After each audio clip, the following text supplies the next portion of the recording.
Hello, everybody! Wait a second. Hello, everybody! I'm Manakyn. Welcome to the stream. How's everyone doing today? I am sorry I'm late. Hello, Arcane. Hello, Randy. Hello, Bowser. Hello, Kiyoma.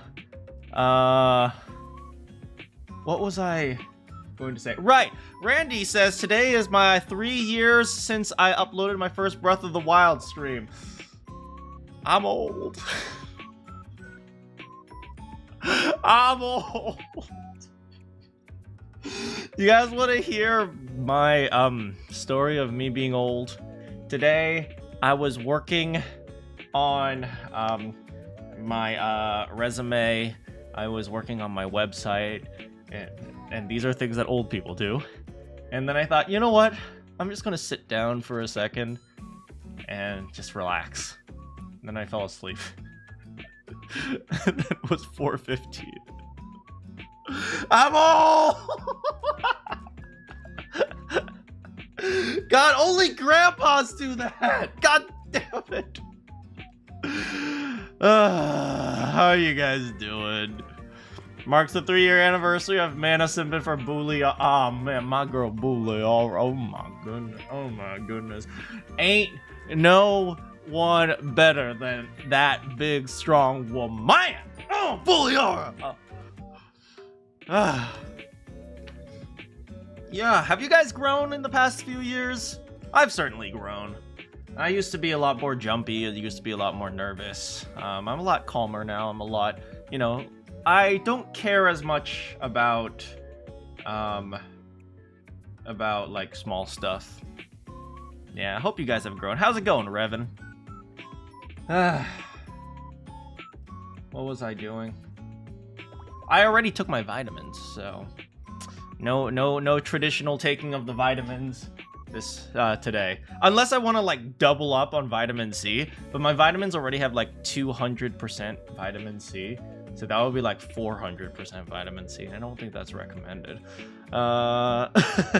You were a mess in middle school. Yeah, see, I'm in middle school right now. I'm very young, so you turn 30, so you can say that you've grown. Old man. No, I'm old. I'm right there with you in the old category. Yeah, you've definitely grown in the last several years. You've died twice. Well, I'm glad you're living your third life. You were cringe in middle school. Did you, what is it? Whenever I think of cringe middle schoolers, I think of the kid who's like, I have the power of God and anime on my side. I used to be like that. I used to be very like, I used to like think I was like a super genius in middle school. So you have the power of Vocaloids on my side. You guys know I do have I am a fan of Vocaloids, so I'm cool. I'm cool with Vocaloids. Even if it is kind of cringe, I am cool with Vocaloids. To be fair, you were diagnosed with Tourette's until 6th grade. So until 6th grade, did you grow out of it? I don't actually know much about Tourette's. I know a little bit about Tourette's.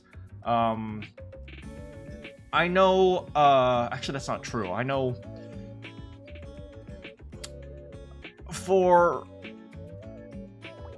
I know Tourette's because what is it? I'm not gonna talk too much about the medical history, but anyway, can you grow out of Tourette's? No, you still have it? Oh, I see. But you know, hopefully you've learned to manage it. I know people who have Tourette's, like for example, actually, I'll perfectly disclose something for you guys. For a while, some doctors thought I had Tourette's because I would constantly go like this. I would do that a lot, right? For those of you who think of Tourette's, when you think of like Tourette's on YouTube, you think of it as people like saying crap like really fast, or like spewing random crap, like kind of like a twitch. But in reality, most of Tourette's is actually physical, and not much of it is vocal. It's very rare to be vocal. And yeah, so I used to do this a lot.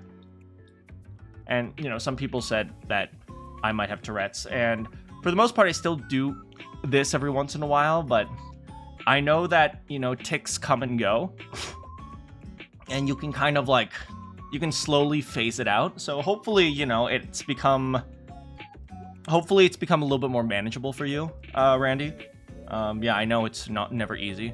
Yeah, you don't have the verbal one. Yeah, I don't, sometimes, honestly, sometimes I don't even believe that the verbal one is a thing. Sometimes I want to say that, people are making it up, but it's rare enough, but believable enough where I think, no, I think it's actually a thing. You know, because it's so extreme, you almost feel like, wait a second, that's crazy. But it is, I think it is a thing. Anyway, Vocaloids, hold on one second.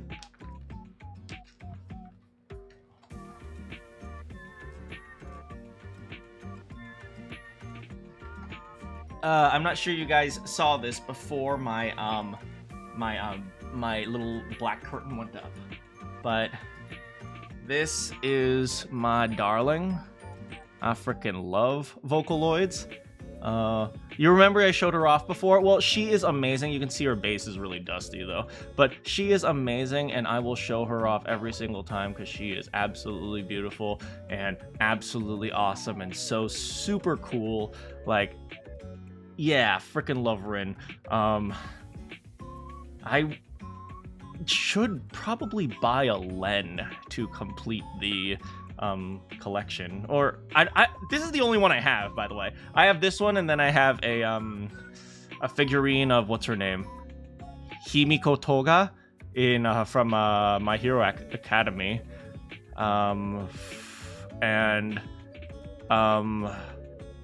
but I don't really even watch My Hero Academy. The bass is dusty. The music puns. Hey,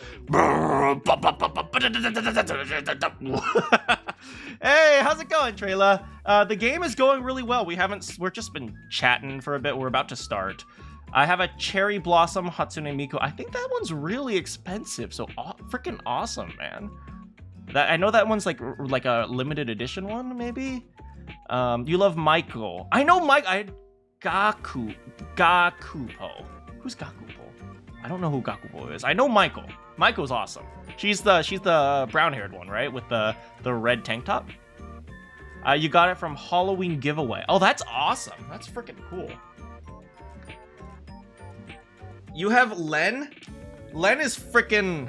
let's be real here. We all wish we were Len, because our sister would be written. We'd be so freaking lucky. What?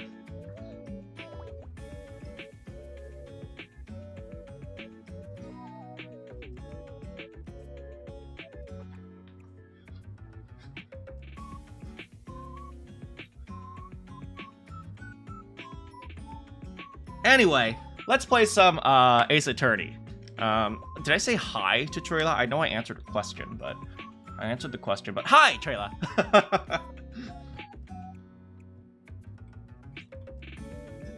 This is how prepared I am. I haven't even turned on my Switch yet.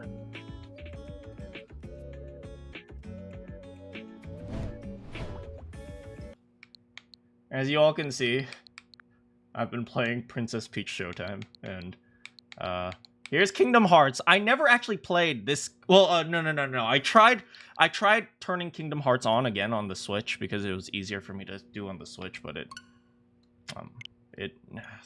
doesn't work. Super Mario RPG, it's a good game. I actually played that like not too long ago. I tried going back to beating some of the after game bosses. Super fun. But we're playing another Super Mario RPG soon because we're playing a Thousand Year Door after this one. The most notable are easily the Krypton and Gummy. I don't know. Oh, wait. The Krypton ones were Hatsune Miku, Rin and Len, the pink-haired girl, Luca. I don't know. It's been so freaking long, man. I went to the Hatsune Miku concert in 2015. Yeah, Luca. I went to the Hatsune Miku concert in 2015 in Los Angeles. Kaito, I kind of hate Kaito because I'm jealous of him. No one's allowed to be that cool. Ugh.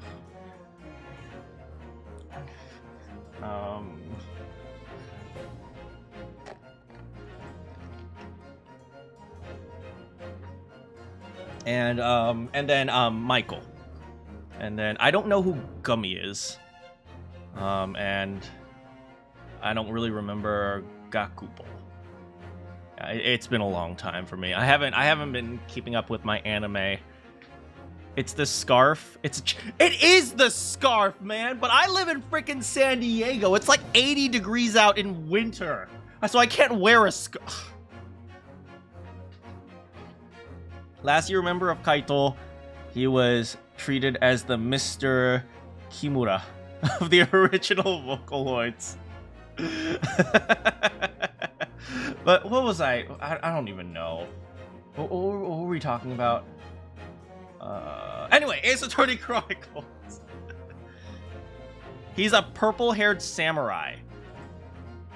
Oh, I'm gonna have to look him up. Anyway, Vocaloids. No, Vocaloid. Ace Attorney. Naruhodo. Azumanga Daioh is such a freaking good anime. Oh my god. I just dated myself. The fact that I know Azumanga Daioh is just, I might as well have said I watched Speed Racer.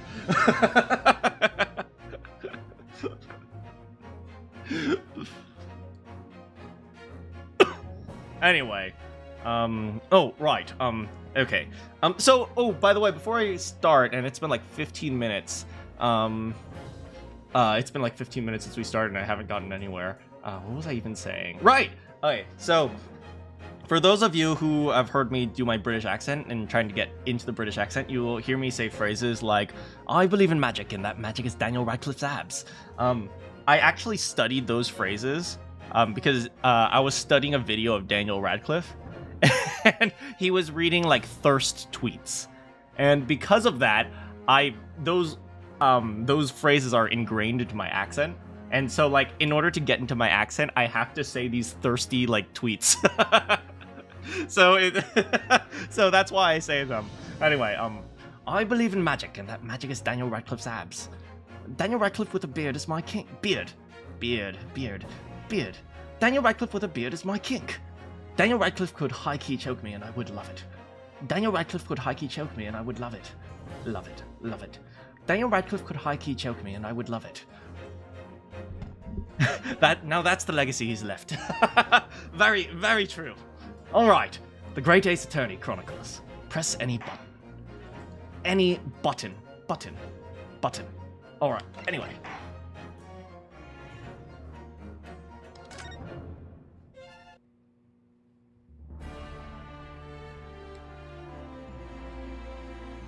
Alright, last time.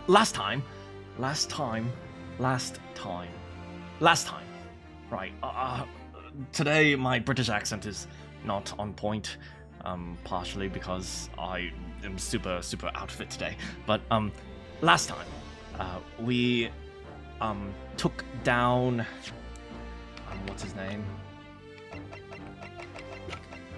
We took down Rolly Beat. We demonstrated that he is lying about where the scene took place, and so, well, it's actually kind of sad. He just wanted a nice day with his wife, but because he is his beat had a crime, he had to cancel his plans with he and his wife's anniversary, and so he moved the crime scene, and it was actually it was all sad.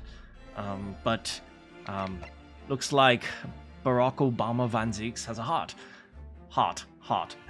and allowed him to continue working on the police force. So maybe he's not so bad. Maybe he only murders people twice a day instead of 3 times. All right, let's go ahead and now we've demonstrated that there's quite a possibility that Joan Garadeb is actually the murderer and not John Garadeb. So, oh wait, and not Soseki Natsume. So, yes, it's time to interrogate Joan Garadeb.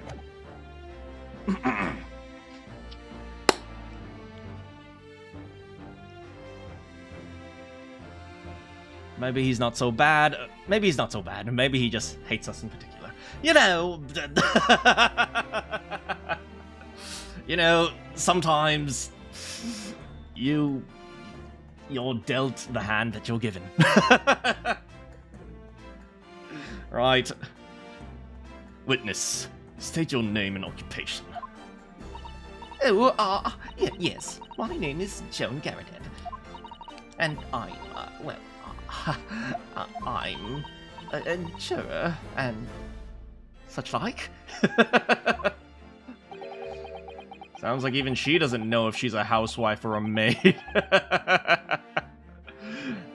So for those of you who don't remember, Joan Garadeb is pretending to be a maid so that the Garadeb household can have some prestige and status. The court has decided your testimony is required in order to clarify matters in the case. Do you understand, madam? Oh, yes, my lord. You will testify. You will tell the court everything that took place in your household on the evening in question. And I warn you, do not attempt to hide the truth. Dearie me. Look at them jiggle physics. Oh my. Oh. Who says women aren't sexy anymore in video games? Oh my god. Look at that jiggle. Oh. Oh. Oh, dearie me.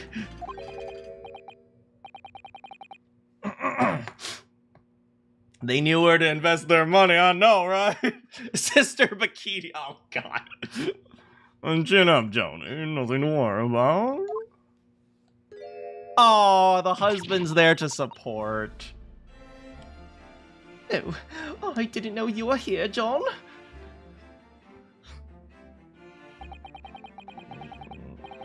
Wasn't only you in the room that day, whole thing, was it? Rather, I think I ought to testify as well, don't you? Are you allowed to just interject your own testimony into the courtroom proceedings? Can you imagine, what is it? We're hearing the Johnny Depp trial, and some random dude is like, Judge, I'd like to testify too, please.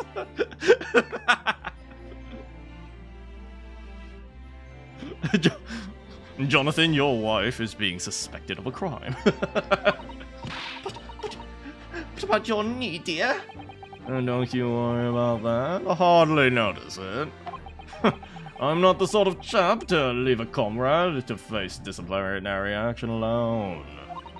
Oh, John. I presume you are Mr. John Garadeb. Yes, sir. Former former second lieutenant of the 3rd Regiment of the 4th Northumberland,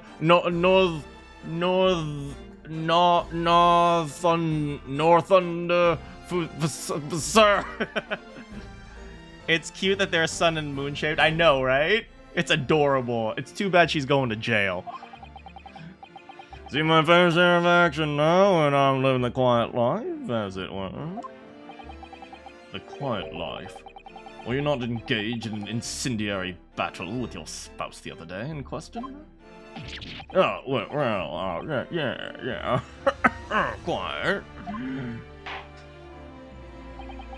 I believe this may represent a first in the proud history of the British court. Calling a juror to the witness stand is unprecedented. It is kind of unprecedented. Can you imagine in a courtroom case? Like, if there were in a courtroom case, suddenly the prosecution or the defense calls a juror and they calls a witness and they come out of the jury box. Oh my god, that would be such a freaking scandal. Because it would represent an absolute, like, it would represent like an absolute failure in the jury selection process. The fact that somehow there was a juror who's actually involved in the case and nobody noticed it, that would have been insane. I mean, by today's standards. By this standard, it's just a cosmic level coincidence. However, the court will hear your testimony now, juror. Juror number 4, and that of your husband. You will recount clearly and concisely the events in your home at the time of the incident in question. Sir, at once. Oh, sir, at once. I like how he's, the moon, Mr. Garrideb is standing, because he's holding onto a cane. So it's actually very accurate to see him, like, leaning over with his shoulder up, because this side is higher. And it's actually a really good, nice little detail. Do you guys notice that he's wearing his medal? The medal, he's like, oh, that's a little thing. Oh, that's not important. I just leave it up there hanging because why do I need to think about that? Yes, on the day you're referring to, the wife and I did have a bit of a skirmish. Can't recall the reason now.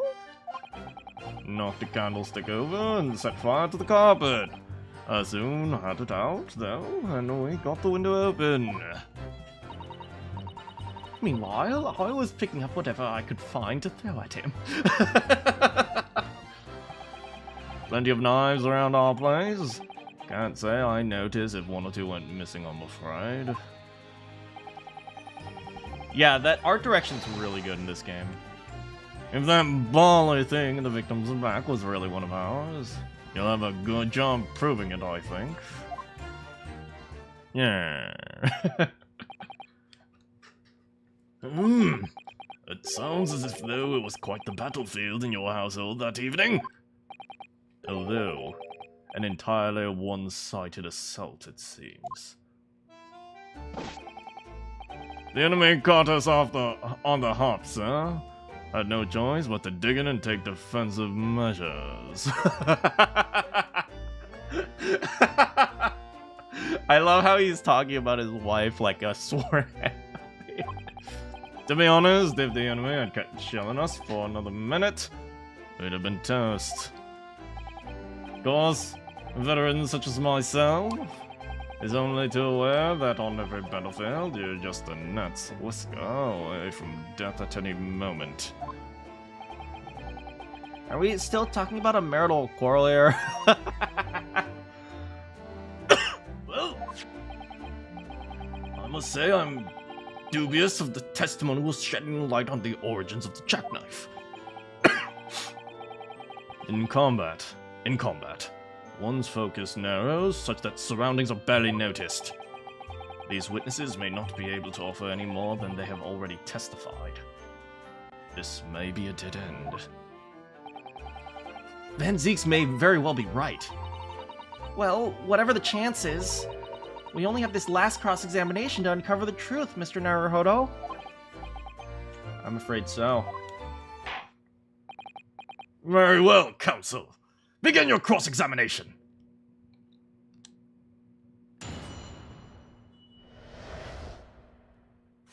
Alright, so...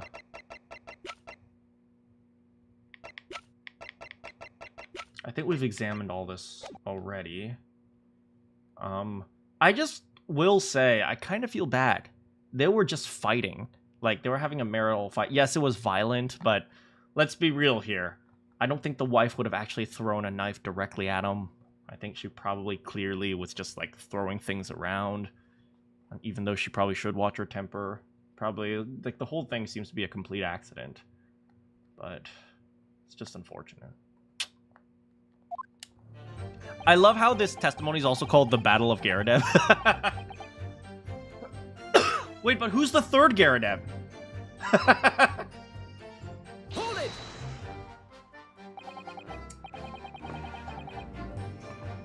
Wait, I need a drinky drink.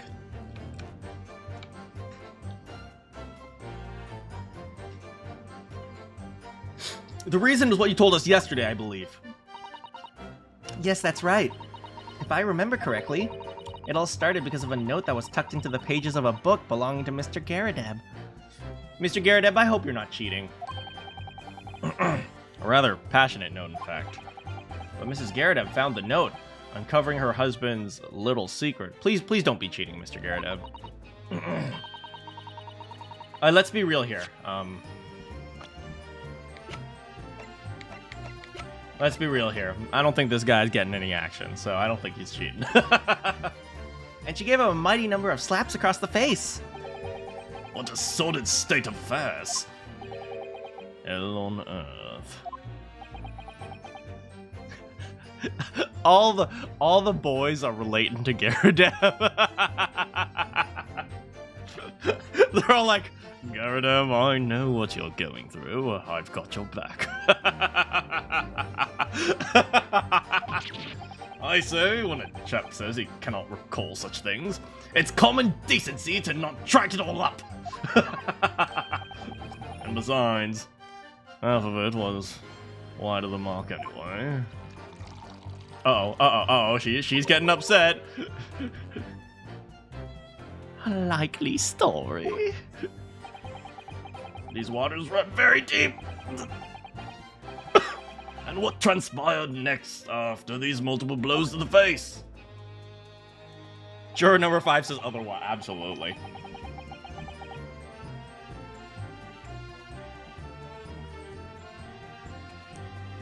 Hold it! And the fire spread to some items of furniture. Bookcase, my armchair, anything of mine, really. Just so happens there was some bath water around that evening, so I sloshed that about to put it out. The most precarious situation you put yourself in. Oh, this is a 3-story. Is that how you spell story in British? S-T-O-R-E-Y? Oh, this is a 3-story house on the west side of the street, where the water main isn't connected yet. Have to draw water from a public water pump during the day if you need any, you say? The lodgers are always moaning that they can't get any water at night. Although, that little mustached Japanese man buys water in bottles, I believe. Bottled water! That will never catch on. The defendant, Mr. Natsume, you mean? Yes, he receives a stipend for his studies, you know, from his home country. Can you imagine being able to brew a pot of tea at all hours? He's obviously very well off.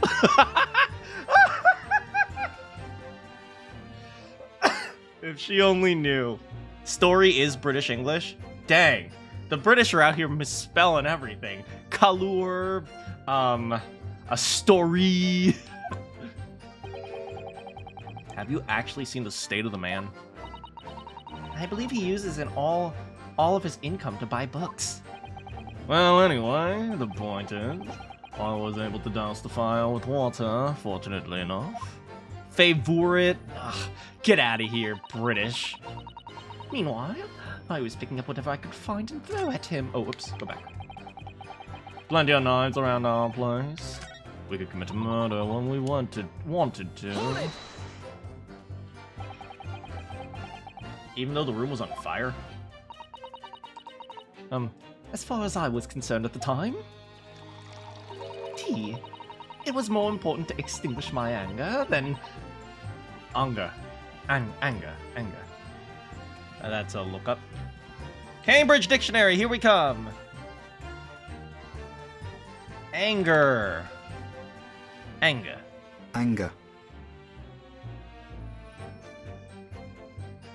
It was more important to extinguish my anger than the flames. When a woman wants to throw, she must throw. That is most certainly not true of a Sosato takedown, Mr. Naruhodo.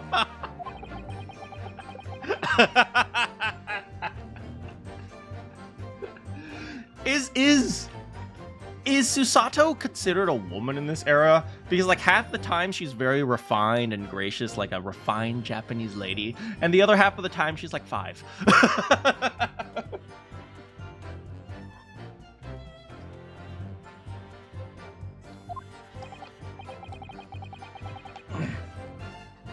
So please, cast your mind back and try to remember.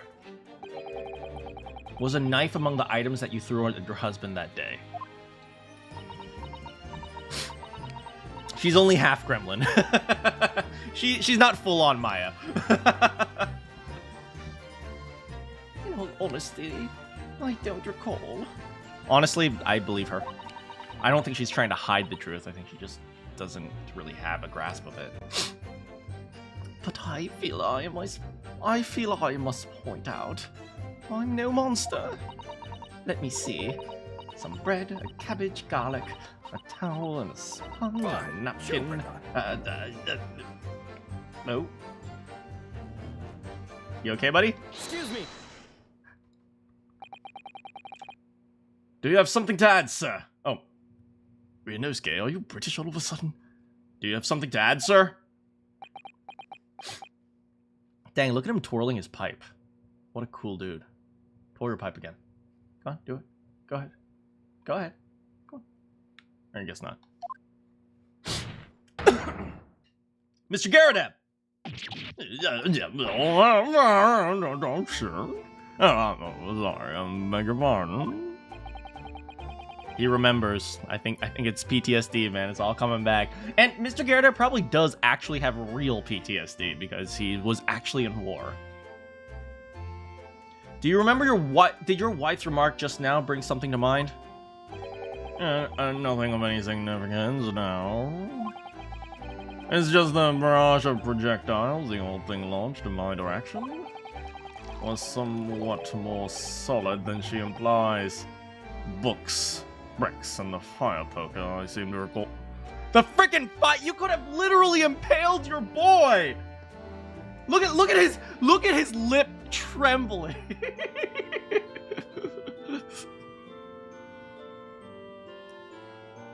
You know what they say about Dragon Ball Z, right? The only person stronger than Goku is Goku's wife.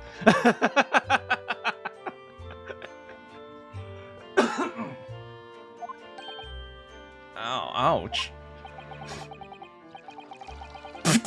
Is she pork? The grief woman, we're not at home now, this is the court of law. What was he saying? The woman's aim is uncanny. She landed a direct hit with every ball.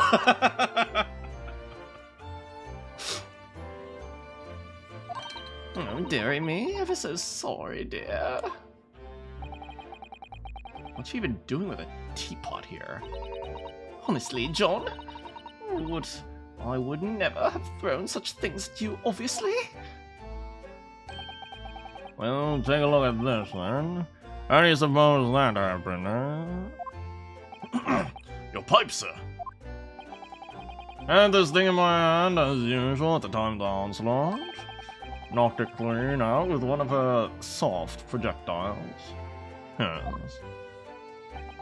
And when I want to pick the thing up and it broken in two, I'd like to see a sponge do that sort of damage. I see. Your pipe was broken. Actually, damage. Let me check out the word damage. Cambridge Dictionary, we're back. Damage is damage. Damage. It's not damage.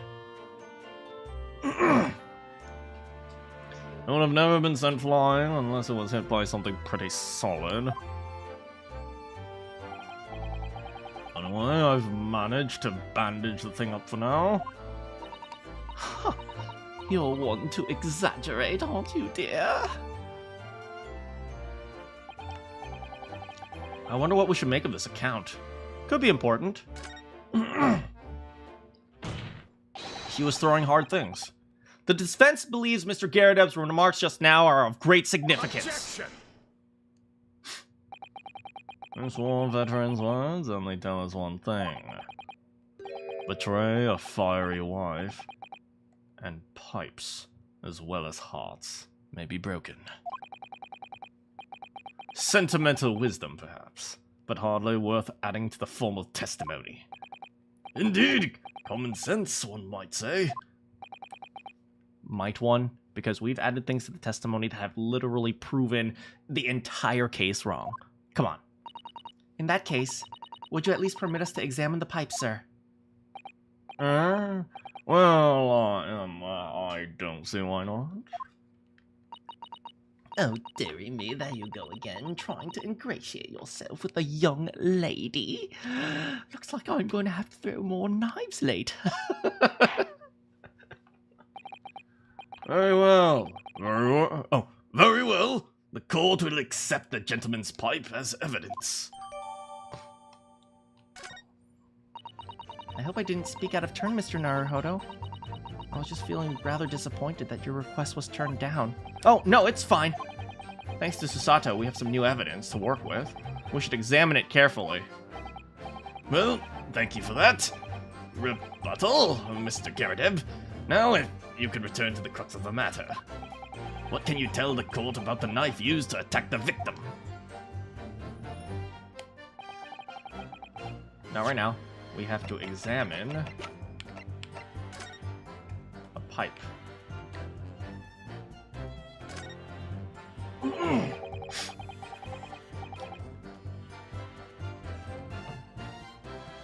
It does look to be in a sorry state with that bandage around it, doesn't it? But for some reason it feels slightly ominous. Like it's trying to shout a warning. Probably because it's the same blue as Mr. Garadeb's dressing gown. I suppose it must have some considerable sentimental value, given that he's gone to the trouble of repairing it like this. Either that, or he can't afford to replace it. Dirt poor, man. What? No way!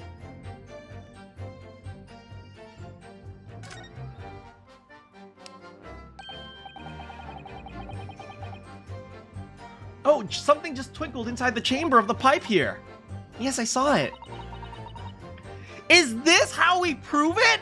Oh my god! Let's turn it over and give it a shake. What's this? It's a tiny fragment of metal. Looks like the tip of a blade. Tip of a blade? It couldn't be. There is no... Oh my... No, there is no way! That is how we prove it! That's... Oh, look here, Mr. Naruhodo. Just at the tip, a small piece is missing. Wait. Part of it is missing? I could be wrong, but I've just got a feeling. You remember this? Ah, that... The tiny fragment of metal we found inside Mr. Garadeb's pipe. And just... It's a perfect fit. I knew it.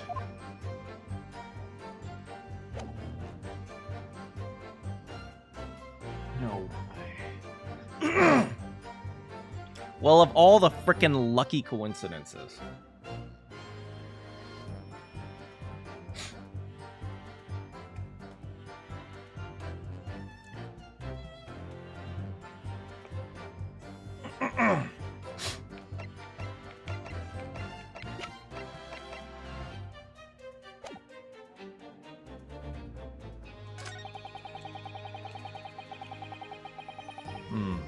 And that bally thing when the victim's back was one of ours. You'll have a job proving it, I think.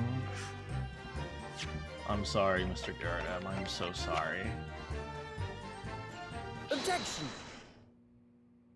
I'm so sorry.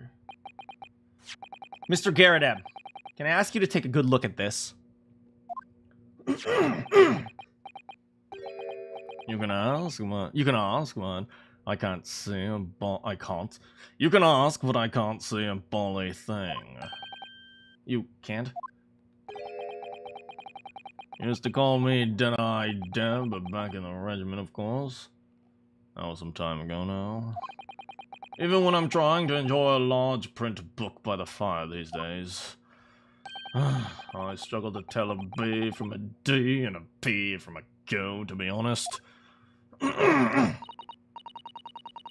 Oh, he does. Dearie me, it's rather wearing being asked every other letter and every other word. Sorry, guys, but this is Ace Attorney, and your story needs to be tragic. You must be very dizzy. What is that? What is that? A tiny scrap of metal. Yes, almost certainly. Looks at the camera. From the tip of a blade.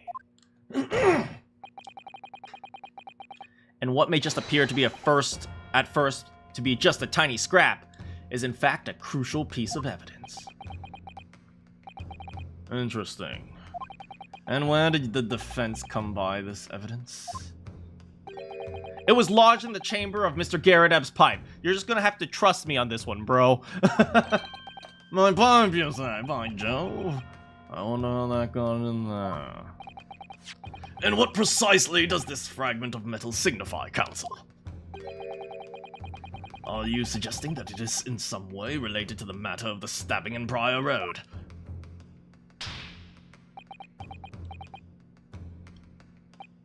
I am. What? When put together with another piece of evidence already in the court record, I believe this tiny fragment of metal will unravel the whole case. Oh, look, his robe is burnt, man! You appear rather confident in this extraordinary statement, Counsel. Very well. Present the pertinent evidence to the court. What evidence, when paired with the fragment of metal, allegedly reveals the truth of this entire case? Take that! This is the knife. This is the knife that was found in the victim's back. If you look closely, you'll see that there's a small piece of the tip that the blade is missing. A common issue with the inferior blades sold at unsavory street markets. Criminals who use them regularly leave the tips lodged in their victims' bones. And what of this particular knife? No doubt its tip has suffered a similar fate, now languishing somewhere near the spine of the victim. Objection! No, that's not the case. Well, I tried. He obviously knows where this is going. He's just like, well, I'm gonna do my best. The tip of this particular knife's blade is the very fragment of metal we discovered in the chamber of Mr. Garrodeb's pipe! Oh. No! Ah, that was a critical hit. Good grief! Lord Van Zieks! I don't believe it. The knife from the crime scene and the fragment of this metal are a perfect match! Good golly gosh! I became southern all of a sudden! Order! Is some sort of Eastern sorcery? Are they so... They're so entrenched in the idea that it was Soseki Natsume. They're willing to say that it was magic.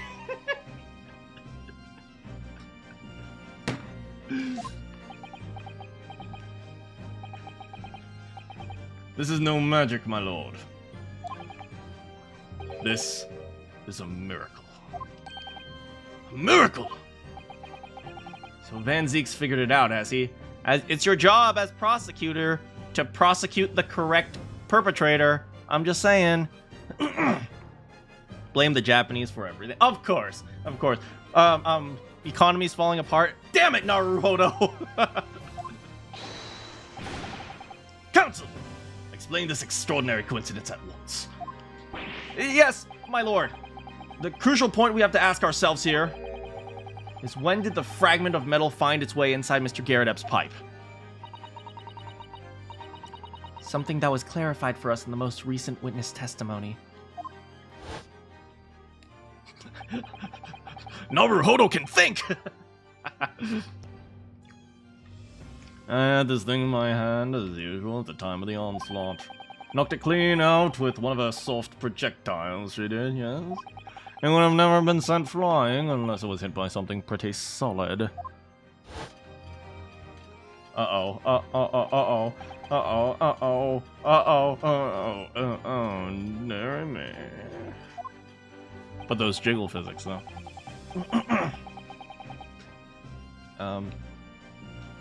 During the argument between the two that occurred, just as the victim was on the pavement below, Mrs. Garrideb flung this knife at her husband.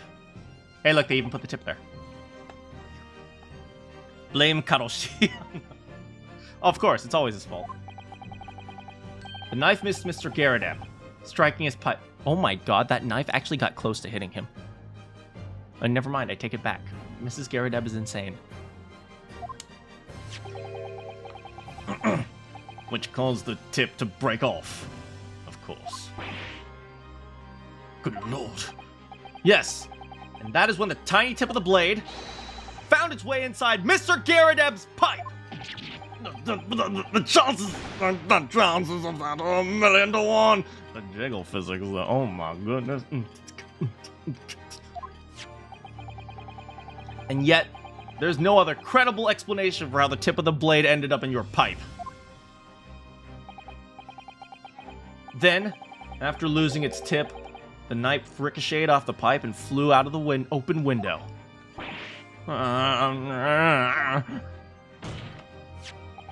In short, the knife which fell from the window of the Garrideb's house is the very same knife that struck the victim in the middle of the back on the street below. Oh gosh. Oh, dear. Do you realize she's on a box? Objection.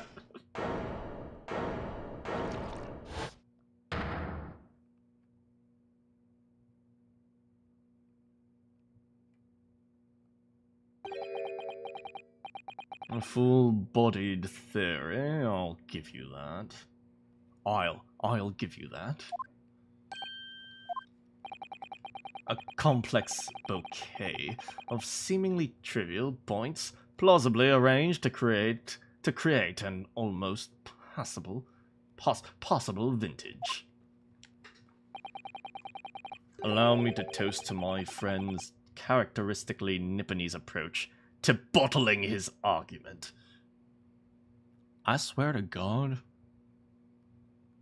if I'm gonna summon my stand... Sorry? But after all, it's just a theory. A game theory. The bottle, I fear, is corked. Because, you see...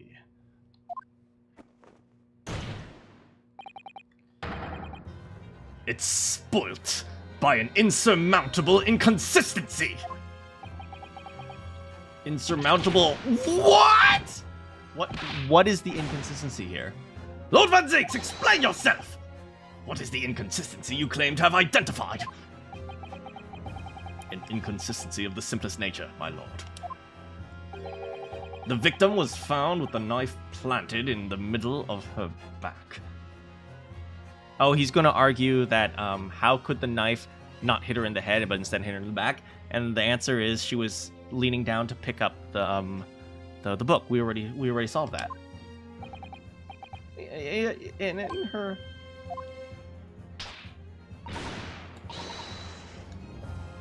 What did my man do? What did my man do? Yo, you can't be doing that. Barrett, you don't want to die to this monster.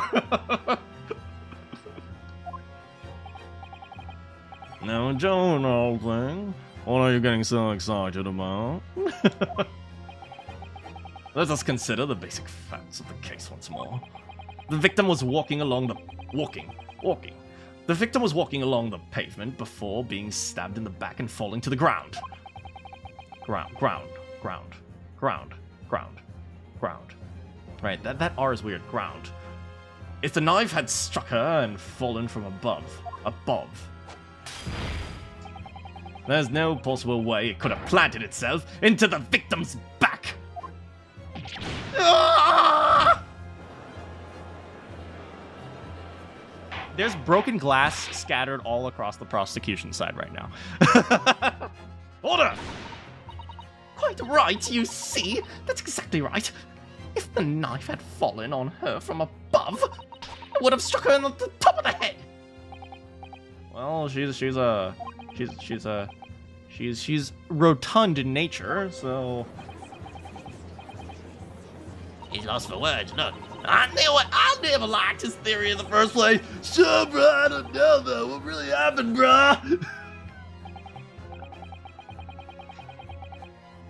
It would appear the defense has made a rather a spectacle blunder. If a theory has even one inconsistency, it cannot stand. Stand. It cannot stand. Your theory, my learned friend, is history. 450. I want to say, he did not seriously just say, if a theory has even one inconsistency, it cannot stand. Like, you haven't been throwing a million different theories this entire case!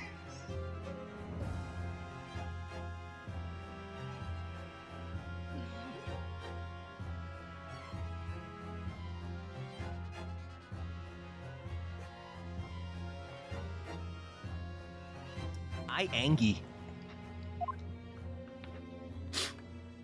It's fine, it's easy. Come on, Kazuma told you to never give up. I couldn't see the truth. I was so sure we were on the right track. The way's been blocked completely, just by one simple inconsistency. Or in other words, we simply need to eliminate that one inconsistency, and that theory will stand. Mr. Sato! You mustn't worry, Mr. Naruhodo. You were just caught off guard, that's all. Your mind went blank.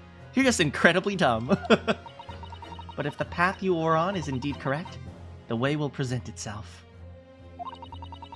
The key to the... Oh, hold on. I just want to ask you something. We literally found an exact match of the broken blade in Mr. Garadeb's possession. And they're like, yeah, but she was stabbed in the back, duh. I cannot believe this. I cannot believe this.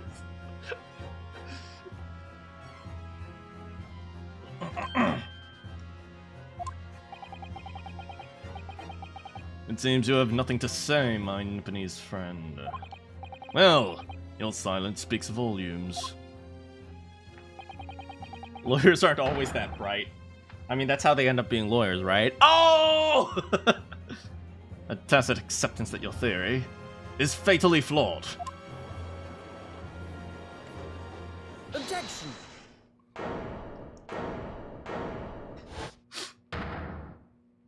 Come on.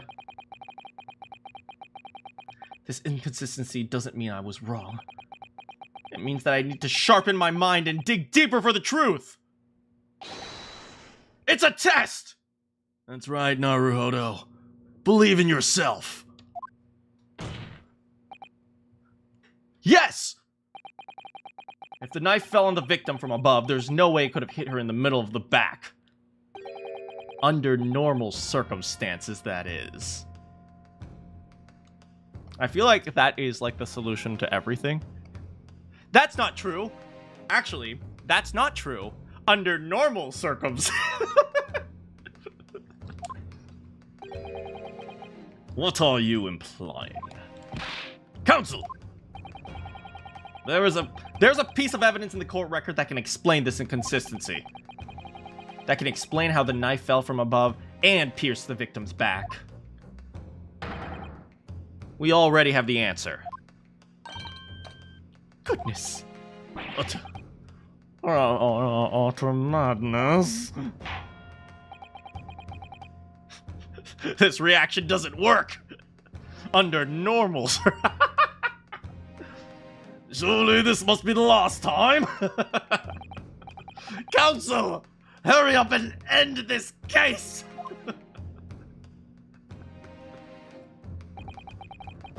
This is the last inconsistency.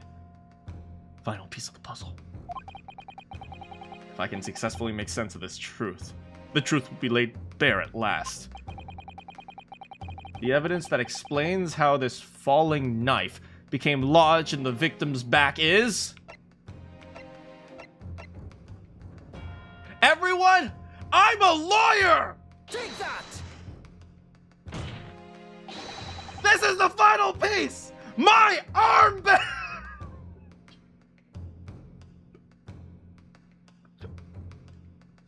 I'm sorry, I just wanted to see what would happen.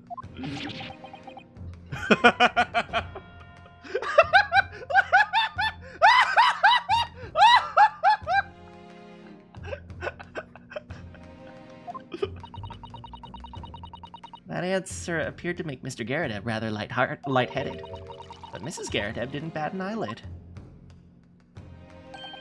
It would seem you've been cut down in your prime. You must watch out for blades falling from the heavens, my learned friend, as they may strike at any time. Ah! The reaction was great. It's so worth it. Not what you want to hear from the Reaper. Let's try again. The knife fell straight down and hit the victim in the middle of the back, and her back must have been facing the heavens at the time.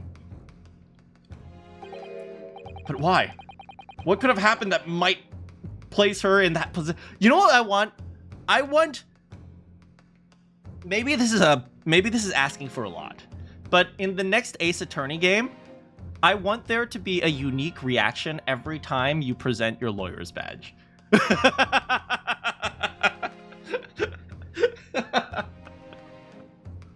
Because the lawyer's badge is always in evidence.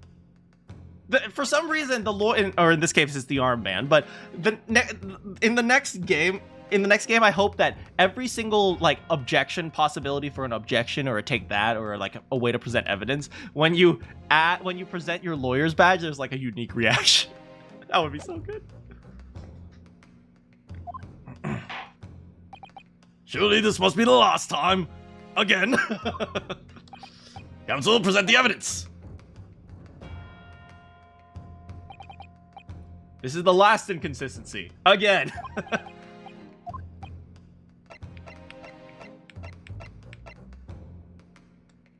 Take that!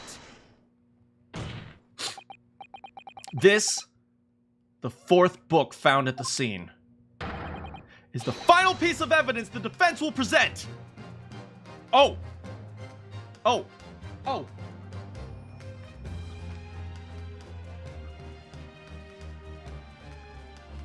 Oh. Oh. Oh.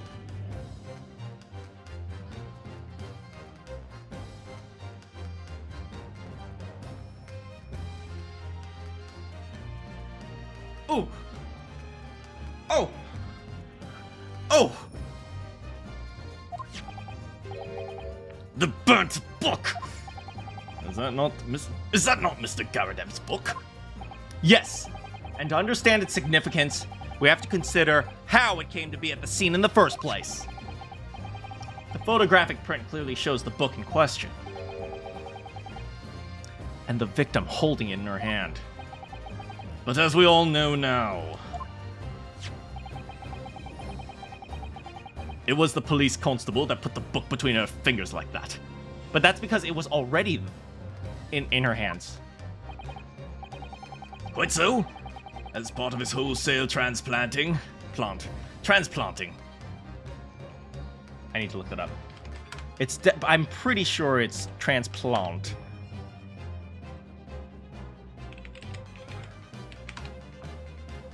Yeah, it's transplant. Transplant. Transplanting of the scene of the crime onto the opposite side of the road. That's true. However, as part of his testimony, Constable Beat made an extremely enlightening statement on that point. Why do the British have to pronounce weird? I don't know. But what made you place that book in the victim's hand in the first place? Oh God, Rolly Beats' voice strained my voice so bad yesterday. Oh, well, sir, that's because that's how I found it, sir. When we first ran over to the scene, the victim was already holding the book, sir. So, when I moved everything, I made sure it was still in her hand. Oh, thank God, that's all. In other words, the victim had already picked up the book of her own volition. And clearly, that must have been before she suffered the knife wound. And died like Peter Griffin! Well, I should say so. After being attacked with the knife, I don't imagine she'd have been doing much of anything. So the question becomes, why did the victim have that book in her hand? By jingo! By jingo! I think I'm beginning to see what may have happened now. Do you know what I like? These two, they're clearly not murderers, and they're not trying to hide anything. They don't want to believe that they're bad people, right? But John Garadeb is willing to say, okay, he's following us with the logic. He's not just trying to hide and debate us, which is kind of a fun little new dynamic, because usually the defendants are just trying to argue against us. Oh, dearie me. We know that the book fell from the top floor of the Garadeb household on the pavement below, at precisely the moment that the victim was walking past. Yes, at exactly that moment. The young woman who was walking along the street in the light fog. Did Mr. Garadeb even do... No, he didn't do anything wrong. But, agreeing to the argument is also the same thing as convicting his wife, so... The young woman was walking along the street in the fog, when suddenly, a book fell right in front of her. The book I threw. Yes, Mrs. Garadeb. What do you think the woman did? What would you do if you were walking along and suddenly a book landed in front of you? Well, I really can't imagine it, but I suppose she might have reached it down. Oh, she looks so cute in this too. Oh. Look at her with her little hat. And picked the book up. Yes, that's exactly what the woman in fact did. She picked up the book. Oh heavens. And when the woman reached down to pick up the fallen book, what position would her back have been in? That's right, facing the sky. Completely and utterly defenseless. Since it's attempted murder, I'm not sure it's even attempted murder, right? I mean, I'm sure her husband won't say anything about attempted murder, and she didn't intend to hurt this person. So it's not even attempted murder, it's just, what is that, manslaughter? It's not even manslaughter. It's, what is an accidental assault? I don't know, what does that count for? Do you guys know what the legal definition for an accidental assault is? Then the very next moment, still manslaughter? Then in the very next moment, while the woman was still bent over picking up the book, I mean, she's not dead. This woman's not dead. She's in a coma, but she's not dead. I'm not sure. Is that still manslaughter? Maybe? When the woman was bent over picking up the book? Oh, this poor woman. She did nothing wrong. God, she is a victim. Soseki is a victim. John Garadeb is a victim. Assault? Is there like an accidental assault? I don't know. Wait, man, so many people are just victims of circumstance. My boy Natsume, John Garadeb, Olive Green, to a large extent Rolly Beat, although he's also a perpetrator. Patricia Beat, also a victim of circumstance, although she's stupid, so is being stupid your fault or or not? Oh, reckless something, maybe. Reckless endangerment, maybe?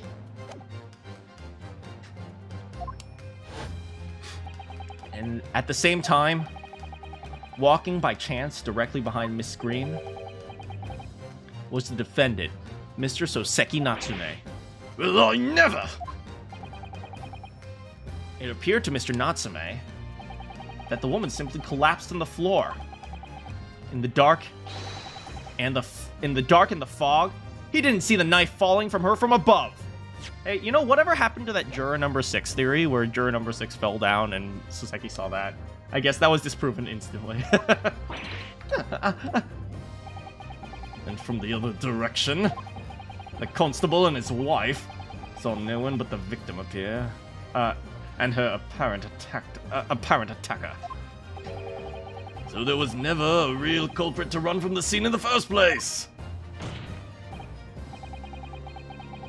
No, this was nothing more than a series of unlikely events that culminated in an unfortunate accident. And that is the truth behind this case! Get him, Naruhodo! Well, Mr. and Mrs. Garadeb. I feel bad. I feel bad. He broke his pipe.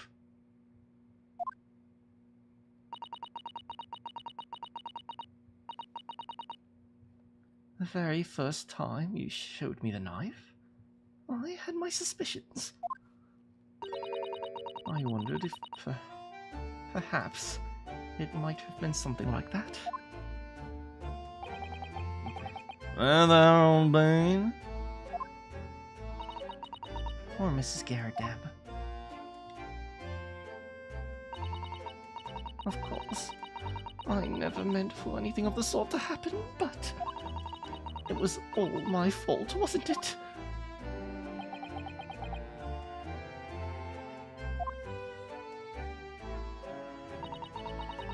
I take full responsibility. Wow, for the very first time, the culprit is taking responsibility. I let my anger get the better of me. I threw that book. I threw that book. And I threw the knife as well.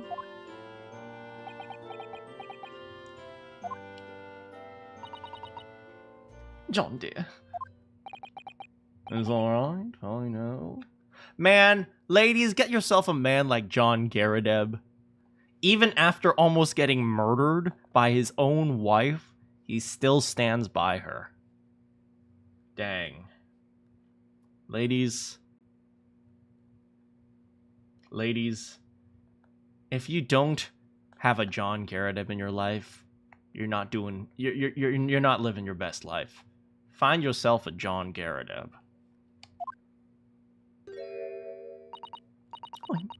I'm ever so sorry. Truly. I'm sorry. No.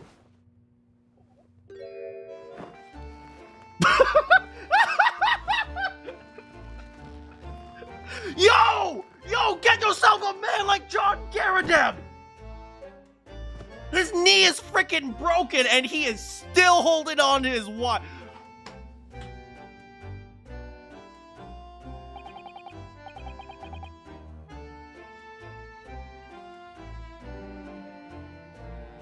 Yo, his knee is freaking shattered from war and he still knelt down to catch his wife.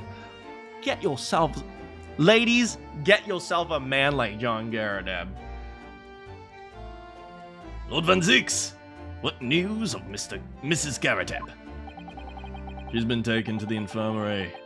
It would appear that today's events had left her in a especially flustered state. However, I believe she will recover in due course. There's no cause for concern. Yes, unbeknownst to themselves, they've caused what could easily have been a terrible tragedy. They shall have to prepare themselves for the consequences of their actions. Well, well, well. If it isn't the consequences of their actions. There is some good news, however, my lord. I have just word from the hospital. I just had word from the hospital where the victim is being treated. Her condition is improving steadily. The doctor believes she will regain consciousness soon. Is she in a hottie clinic? Wasn't that in the last trial, hottie clinic? Or was that the first trial? I don't remember. It's strange. We've been talking about the victim all this time, but we've never once met her. Hottie clinic! Right, the ancient ancestor of Hottie. How wonderful. The woman's out of danger. I mean, that's good news. So, Mr. Soseki Natsume.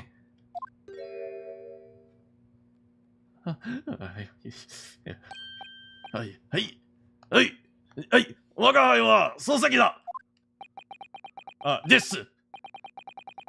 On behalf of my fellow countrymen, I would like to take this opportunity. On behalf of my fellow countrymen, I would like to take this opportunity to beg your pardon, sir. You came from your distant eastern homeland to study our great British culture, and have been repaid with immeasurable unkindness. Please accept our heartfelt apologies. That's nice of the court. That's nice of the judge. He didn't have to say that. I feel no remorse.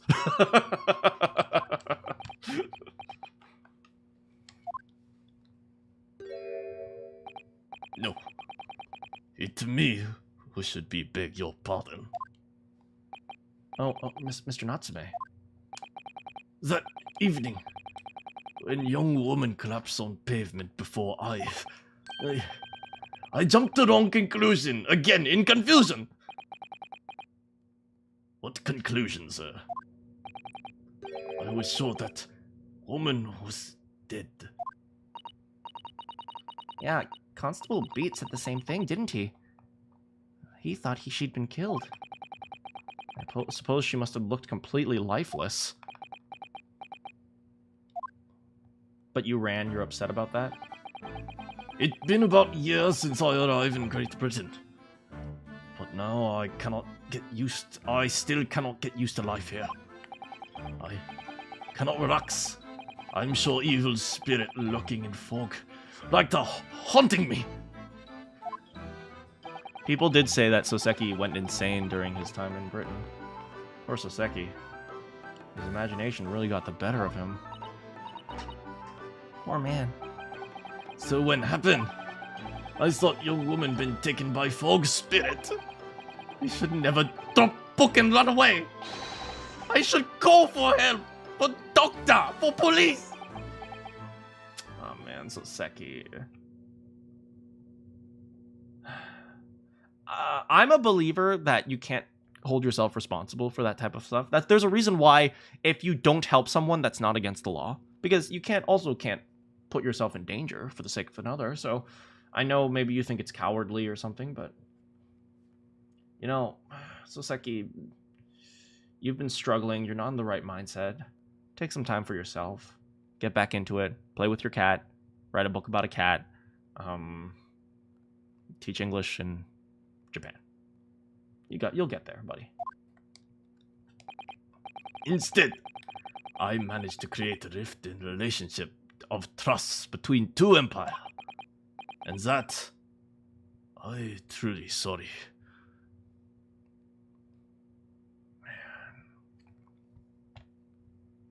Even now, Soseki is bearing the burden of the entire treaty. My boy Man, that is respect, man. Let's put some respect on Soseki Natsume.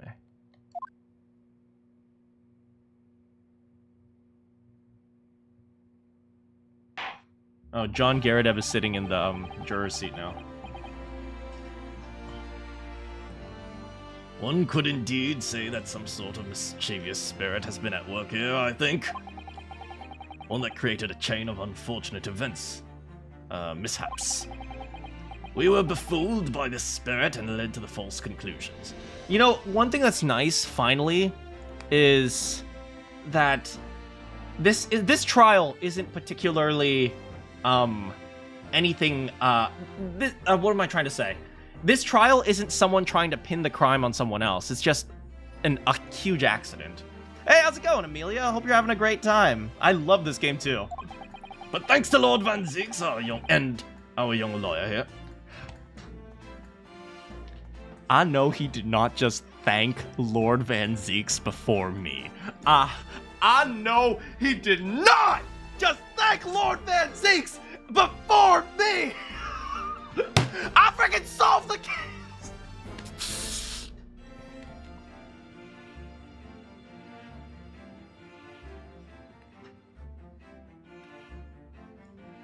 But thanks to Lord Van Zeeks and our young lawyer here from the east, that chain has now been broken, and the spirit exorcised. The spirit's been on the treadmill. I heartily commend you both. Oh! Wait, did you just seriously thank Lord Van Zeeks? That's right, I'm better than you. Now then, ladies and gentlemen of the jury. Yes, my lord. In concluding this trial, I must ask one last time for your decisions regarding the defendant's culpability. Are you ready to present your findings to the court? As the foreman of this jury, I can assure you we've reached a fair and just conclusion. Guilty! Oh, I do declare that truth can be extremely cruel at times. Juror number 2. How about after this trial, you and I go get some coffee? Do they have coffee shops? They must have cafes, right? Well, I didn't suspect the woman next to me, that's for sure. Sitting in for the old bee while she's out of action, you know, but I know what her decision would be. Does mean I'll finally be able to get out of here and start work. Oh, poor juror number 5. He's gonna get beaten up by his wife. Again. It's like, do you see, like, the only thing stronger than a big, strong man is a big, strong man's wife. Let's be real here. What? Did you say something? I'm voting. Very well, ladies and gentlemen of the jury. I hereby demand your final decisions. Mr. Foreman. Not guilty. Not guilty. Not guilty. Guilty. Not guilty. Not guilty. Not guilty. Do you hear that old man's voice? Not guilty. Hell yeah! Fireworks time! Very well, Mr. Soseki Natsume. I hereby pronounce you...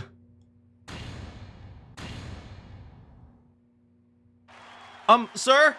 Please don't set off the fireworks. You remember what happened? The stagecoach burned down last time! What? Stop! Best audio. Thank you so much, Amelia. You know, maybe we should rethink those fireworks. We don't want another fire. Yes, sir. Lord, sir. You're now a free man once more. It is my hope that you will continue to further your education in British culture. And may you never again be brought before me. You know, it's kind of interesting. The judge saying, like, I never want to see you again is a good thing. Because seeing him again means that they're in trouble. Oh, yes, sir. Of course, sir. On life. I swear I never set foot in courtroom again. 2 days later, I am in court again. Transported to tears! Ha ha! Thank you, counsels. Court is adjourned. I swear to God, if the next case is literally him again, that would be so good.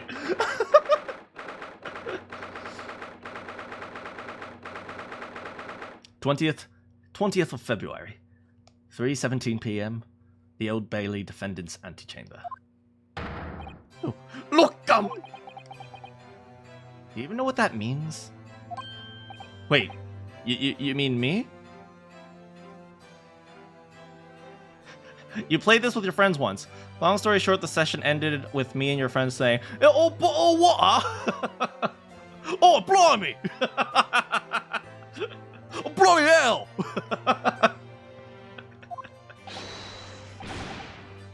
Of course! It's other locum here! Is there even one? Compared to the original locum student, Mr. Naruhodo Esquire, your name's become rather short, huh? Hey, what's wrong with using my actual name? Master, I free! I free! Joyful, joyous, jubilant jubilation! Heedy hearty happiness, hurrah! I'm pleased, but please stop with the alliterations. Would it be so hard to just say that then? Locum! You do it! You did! You saved me from brink! Well, what happened to the poor woman who was in no way your fault? I'm just glad everyone can see it now. He becomes red-white when posing. Hardy, hardy. Hello. I'm not as good as alliterations as he is. No, not that! Lovely, loyal, locum liar. Yes. I mean, as I say before, I never got used to life here in Great Britain. Every time I look over shoulder, I see foreigner. I see towering brick building. From high up window, I see looking down. Laugh. Look at little hunchback. Oh, I'm sure it's all in your head, Mr. Natsume. And I know what it's like to feel like alone and feel like the world is against you.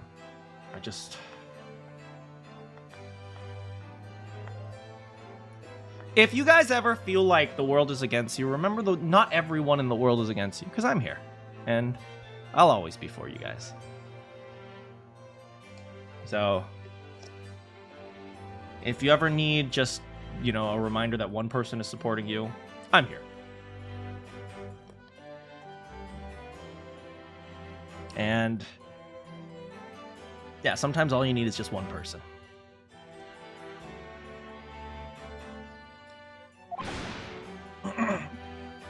But there are also billions of people who don't even know. Wow, thanks, Randy.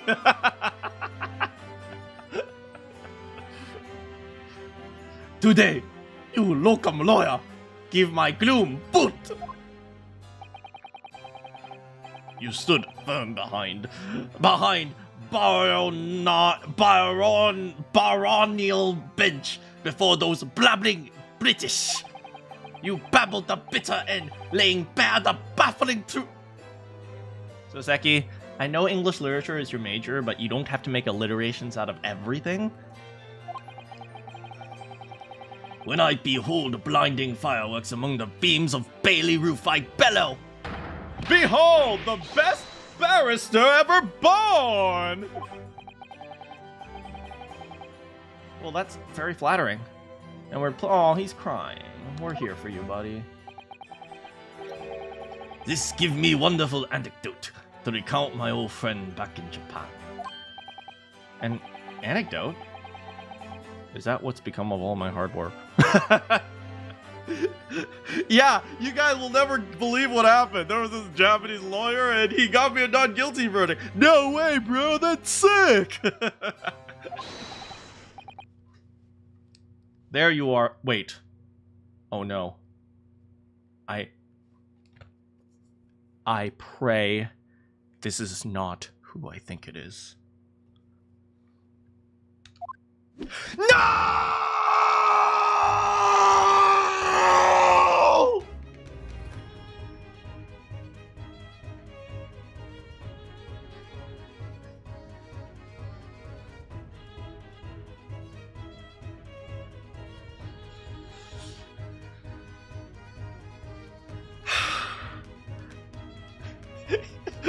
He's here.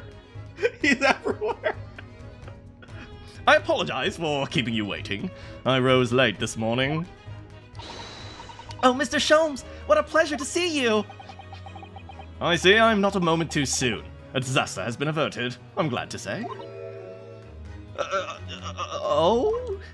We can't escape. He will track us down to the ends of the earth. The trial shall begin presently, Mr. Naruhodo, and I wish you the very best of luck.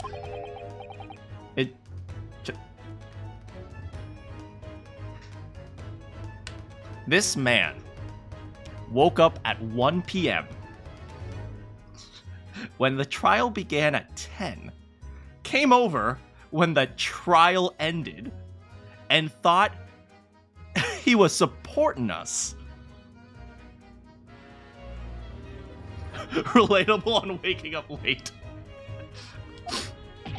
What? No! Then my haste was in vain. Ah! It's you! Look! Sholmes! Oh, have we met, sir?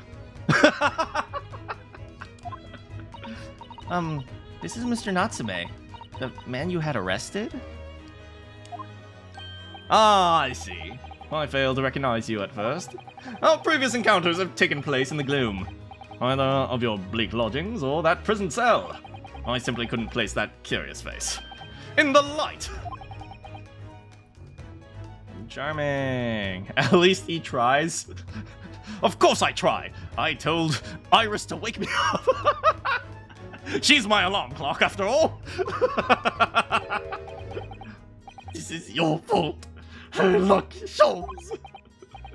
You're the reason I have to go through trouble ordeal. I'm going to give you peace of mind. Oh, my apologies, sir, but I assure you I have placed you now. No. You're the fellow who abandoned the poor lady and ran off, are you not? Oh, come on, buddy. Had she been taken to the hospital more urgently? I feel, perhaps she would have regained consciousness by now. Man, Sholmes, don't do that. Come on, don't be such a jerk. But it was unavoidable, I'm sure. We are but human, after all. Anyone would have been shaken by such an experience. It's okay, Soseki. It's okay, Soseki. I feel very badly about how I behave. Well, never mind. Now then, what was it that you wanted to say to me, sir? Punch him in the face for me. Nothing. Priceless! Oh, I'm sorry, I really am, but that was quite priceless!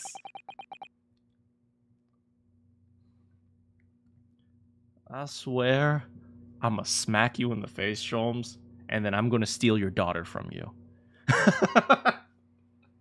He's too blunt. You need some tact, buddy. Still, on the bright side, you've had an extremely entertaining experience without paying a penny! And it would seem you were not even found guilty. But there is no bright side. Bright side! I'm getting like British Japanese. I'm starting to infuse my British Japanese-ness. I'm starting to understand the British Japanese. Whatever do you mean, Mr. Natsume? Even after this, I still cursed by spirits and by the Reaper! Oh yeah, I forgot about that. He's still gonna die. Please don't die. You still need to write a book about a cat. I haven't forgotten what facing that man court means. Even if you found not guilty, you do! It'll be alright, Mr. Natsume. Is this like a Final Destination crap? You guys ever watch the horror movie Final Destination? I can't. You guys know I can't do horror movies, but I watched one of the Final Destinations. And it's like, you know how like they try to fight death, and it's like by like taking precautions or taking measures, and still for some reason like death finds a way to kill you. I hope it's not that. If the Reaper appears and tries to make trouble, I'll protect you. Yo. Cage match, Susato versus Lord Van Zeke's pay-per-view. Oh my goodness, I would pay for that. Hi!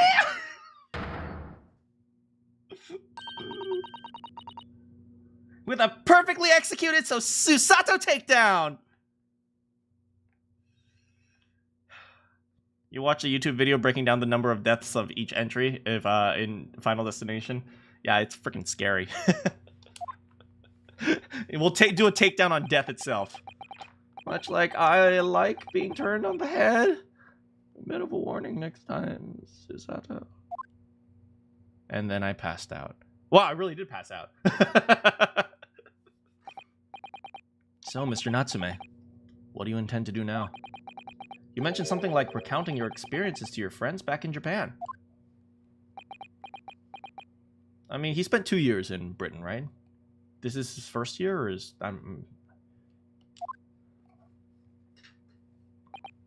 Yes, I intend to return to homeland soon. oh, It's already been years since I arrived here in Great Britain. I visit university, library, bookshop, honored by tutelage of professor. Learn so much about wealth of literature and city he has shaped. I come to realize my calling to sail home and tell fellow countrymen.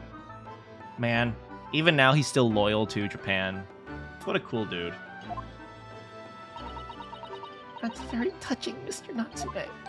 Or, in perhaps less veiled terms, you wish to withdraw halfway around the world to escape the terror of the Reaper's curse. That's not it at all!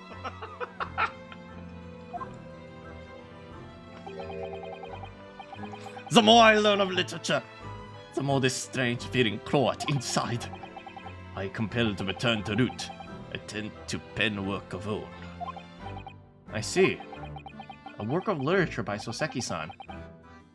Could be an interesting read.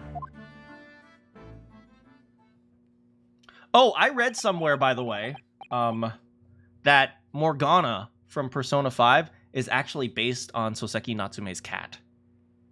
Or the book, I Am a Cat. I think I heard that from someone. I'm not sure if it's true, but... And what about Miss Susato and yourself, Mr. Naruhodo? Sorry, what about us?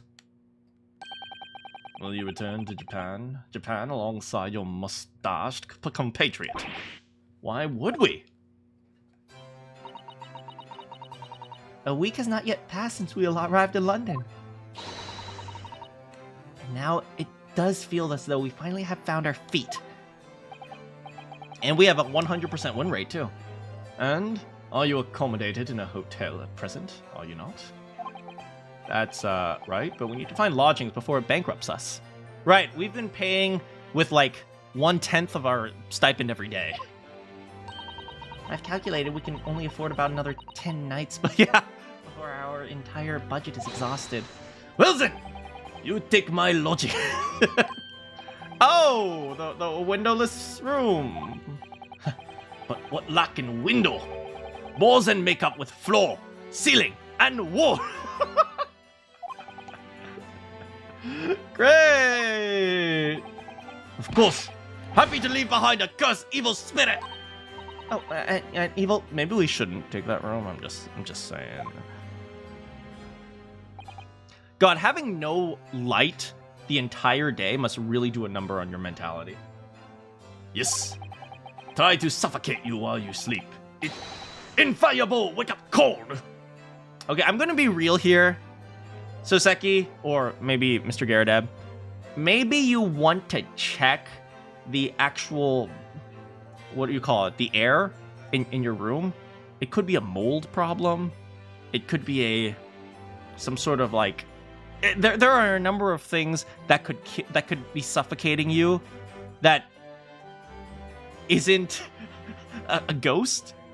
It could be like a mildew problem. It could be a mold problem. It could be, I don't know, like rotting Paris green. What is Paris green?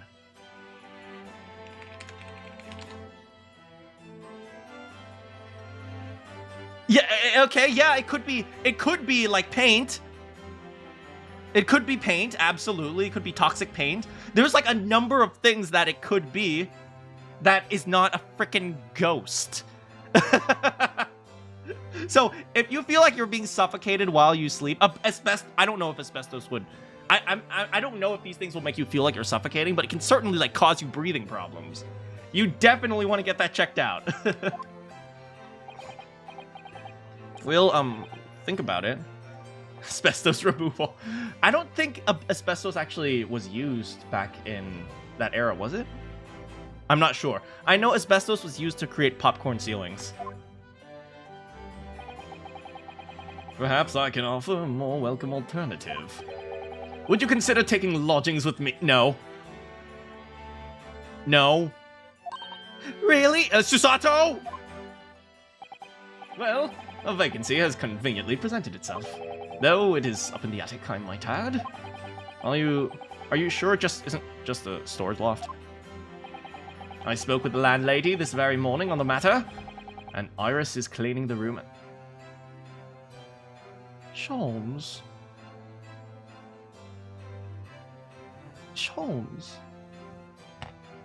Herlock Sholmes. You already prepped everything for us.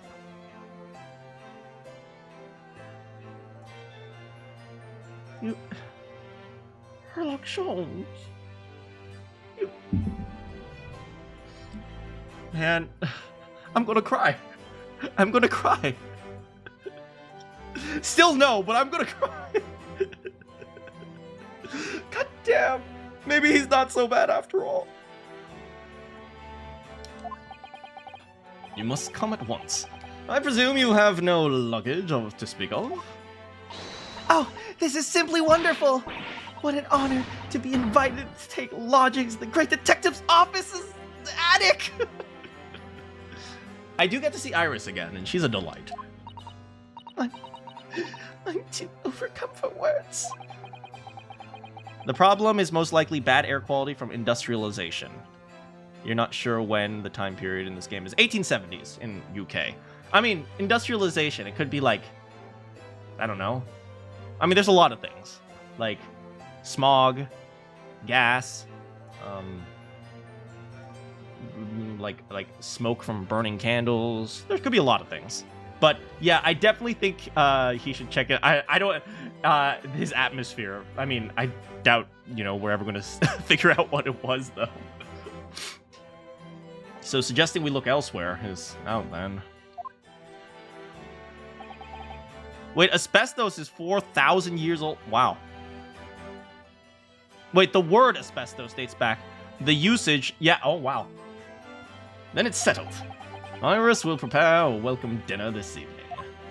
And you must come too, Mr. Natsume. I insist. I don't know what to say, but thank you. And yes, sir. Yes, sir. Wonderful. Let's go! Then I'll go and complete the paperwork for your formal release, Mr. Natsume. It shan't take long. I learned shan't in Britain. Somebody's happy. Oh, she is so cute. When she does that head tilt. Welcome. I knew you wouldn't let me down. I truly delight to have met you here in London. Likewise, Mr. Natsume. It's been a privilege meeting you too. It's a shame that we're going to have to say goodbye so soon. I come to realize I belong in Japan. But welcome. We meet again one day. I'm sure. And hopefully by then, I'll be a successful lawyer, and you'll have a cat book. Hopefully by then, I'll be successful also. Yes, we'll meet again in the courtroom. Oh no. Well, my dear fellow, our carriage appears to have arrived. Shall we go, Mr. Naruhodo? Oh, that rhymed. Shall we go, Mr. Naruhodo? Come off it, punk, because we're gonna hit the flow.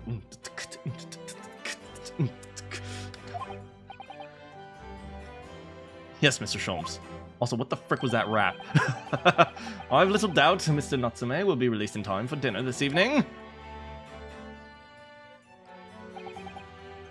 And so, Soseki-san's innocence successfully established. We rode with Mr. Sholmes to what became our new home, 221 Baker Street.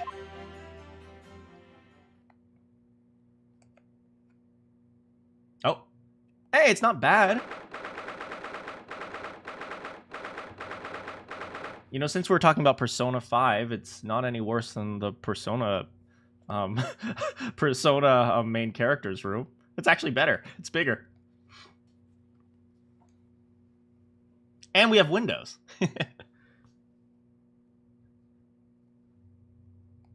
February 20th of February, 4:41 p.m., the attic room.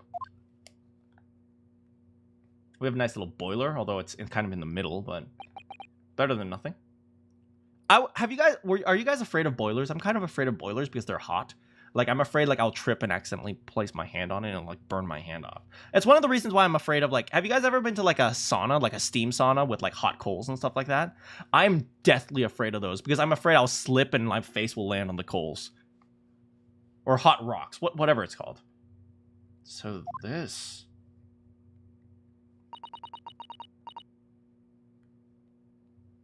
So going back to what you said, I am a cat, both Bowser and Morgana use the word wagahai. Yes, actually, because of Soseki Natsume, his book, Wagahai wa Neko de aru.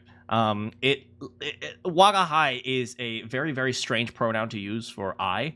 I don't know what era it was used, but it's like weird and old. And even for the time when Soseki was alive, wagahai was very pompous and very like arrogant to use. And so it almost became, you could say it became a Japanese meme for anthropomorphic animals to refer to themselves with the pronoun wagahai.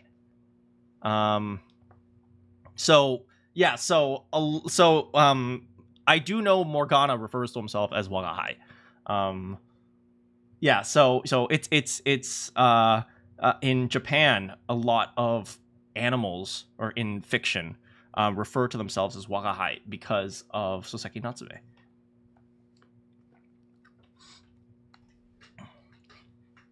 Is to be our new office, yes! Our office? I rather like the sound of that. Me too. It's simply wonderful, isn't it? Oh, the happy music. Don't talk about Kazuma. Oh, Kazuma.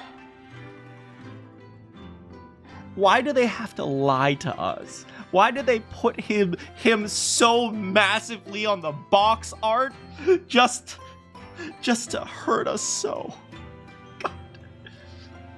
I hope you can see this, Kazuma. It's only a small step. But I'd like to think we're getting a little closer to your dream now. So, my dear fellows, do you like the place? Hey, look, he doesn't have a coat. I don't think we've ever seen him like this. Oh my god. Thanks, Mr. Sholmes. Thank you so much. Oh my god, he's not wearing his coat. Take off more, Mr. Sholmes. Good. I'm pleased to hear it. Iris and I are delighted to welcome you. I hope everyone's hungry. It's nearly time for dinner. Oh, Iris! Iris! Iris! Oh, right, she's a little British girl. I hope everyone's hungry. Oh. I hope everyone's hungry. It's almost time for dinner. We'll eat as soon as Mr. Natsume arrives. We have a lot to celebrate. Iris, you must let me help you. All right then, Susie. You can be in charge of the salad. Splendid.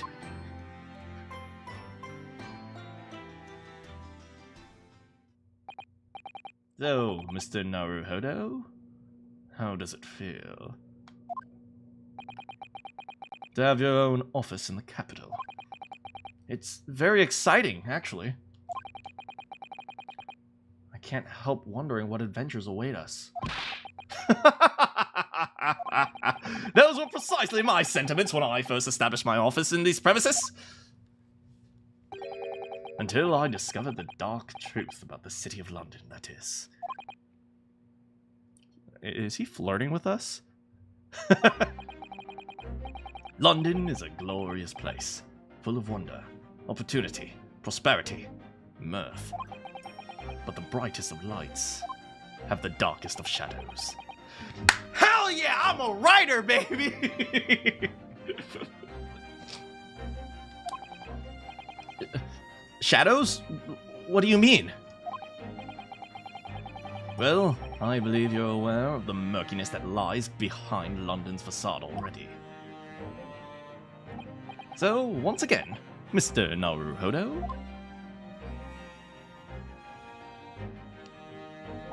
Welcome to hell.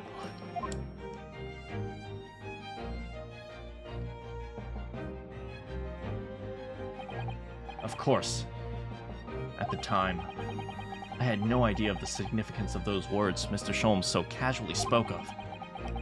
But it wasn't long before my turn came to lift the facade and see the true depth of the murk that lay behind it.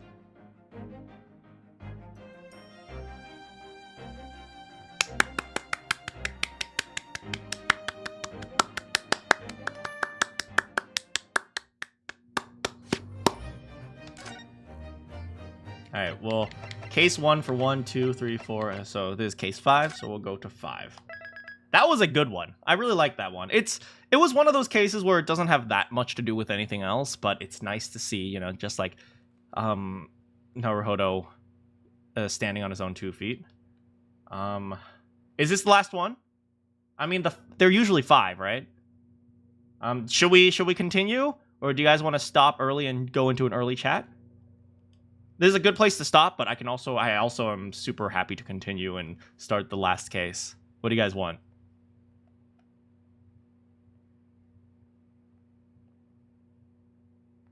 Check the next one? Bowser says check the next one. Maybe get a preview. Oh, that's the Great Adventure. The Hound of the Baskervilles. Isn't that actually a very famous Sholmes story?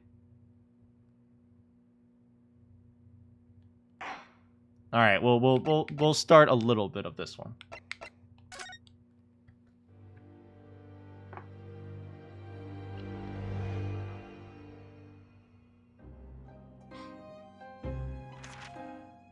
It's coming! Sholmes's cry pierced through the thick wall of fog around us. Wisps of vapor flowed over the pistols I A reminder, the person talking right now is Iris. In the stillness. The silence lasted for what seemed an eternity, until, at last, it appeared. From the shadows of the cloud, an enormous beast sprang out upon us. A hound it was, but not such a hound as any mortal has ever seen. Its eyes glowed with a smoldering glare. The whole of its ox-sized body was outlined in white-hot flames. Its rumbling pant and hideous howl, so terrified was I that I began to tremble with fear. "Look well, Wilson," Sholmes declared, gazing upon the mystical beast. "For this is the diabolical hound of the Baskervilles."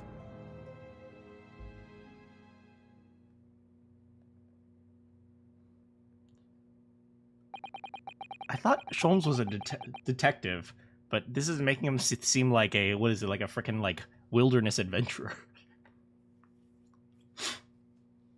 Our first 2 months in London passed by in a flash. In that disconcerting courtroom experience we were first thrown into on the day we first arrived in the country, and in Soseki's terrible ordeal that followed closely behind, we'd emerged victorious. However, there came an abrupt end to the opportunities to appear in court. Because after we stopped getting mandated cases, nobody would hire us. Welcome to the gig economy. Which was hardly surprising, of course, since I was nothing more than an amateur, an unknown student, but with a 100% win rate. So our life in our little office was very quiet. I will say, don't underestimate amateurs, guys. I took a chance on a graphic designer for who was kind of an amateur. She just got out of school like a few years ago, and she ended up being amazing. So sometimes you'd be surprised what you can find. You can sometimes find a diamond in the rough, but of course, don't just only look in the rough hoping you can find a diamond. That is, until it was shattered one day by that faithful telegram. Wait, was that, what was it? Was it February? Man, it's April now. Naruhodo Legal Consultancy, 15th of April, 9:13 a.m. Naruhodo Legal Consultancy.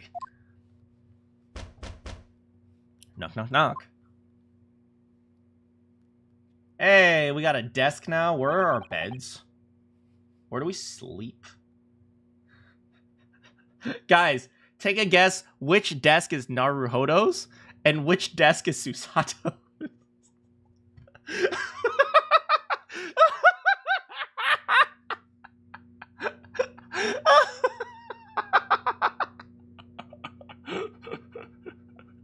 Oh, that's really funny. That's actually hilarious. My desk looks a lot like Naruhodo's, to be honest. Anyway, look at this. Look at this. Look at the new changes. We have a little fish tank on the side. We got a Daruma doll back behind Naruhodo. A little chest. We got 2 teapots going. Looks like the one on top of the boiler is a teapot for maybe, I don't know, English tea. And then we have a little look. We have one for green tea. Do you guys see the brush? There's even like the tea brush and like the water scoop that they have. Like, dang, that's like traditional crap, man. I'm not saying it's crap, but yeah, we have a little the scale of justice. I don't know, maybe every lawyer needs to have that or something. Susato's got an orange. Look, she's also got her calligraphy brush.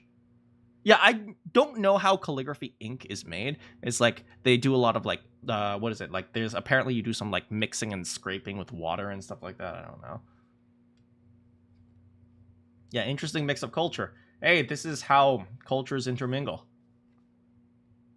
That morning, I was woken by the unreserved knocking on the door by a telegram boy. But after he'd gone, Susato-san's behavior became very obviously strange. You okay? Susato? Yes! Is it time to leave for court already? Oh, she became British suddenly. Let me see. What case is it today? I don't think I'm scheduled to defend anyone at the moment, am I? Oh, no, of course not. How silly of me. I think Iris said she would make us breakfast this morning. So, shall we go down to Sholmes' suite? Yes. Iris makes the most delicious breakfast foods. She does, doesn't she? And once our bellies are full, we can leave for court in fighting fit form. Let me see. What case is it today? Here we go again.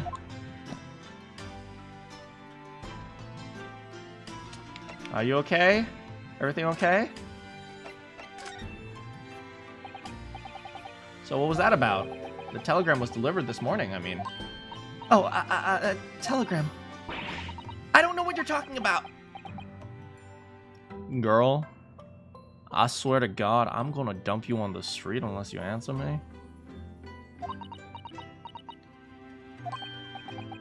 Sorry, you're not gonna get away with that. Well, I didn't think I would. Actually, don't give it a moment's thought. It's nothing interesting. Boring, in fact. Do you like pie? It was a boring old telegram. That's 3 times she has tried and failed to convince me that it was nothing.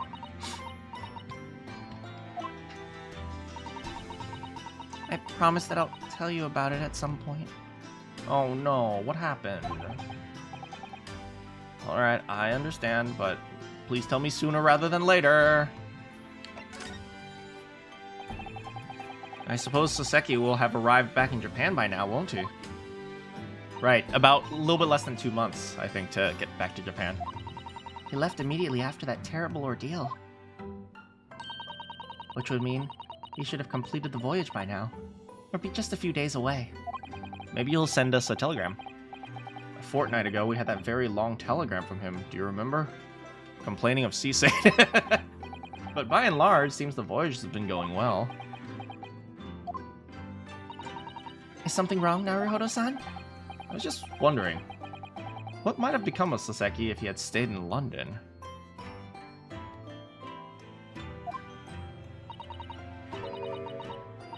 You mean as regards to Lord Van Zeeks, the Reaper? A fortnight? Oh my, I know you're not trying to make a fortnight joke. Yeah, I can't help but wondering if seasickness would have paled into insignificance in that case. Right, let's talk about the Reaper. What is it they say, that no one who stands in the dock can be saved? Like the way that nightmarish trial ended on the very day we arrived in London. The Van Zeeks is just back there. No one can be saved!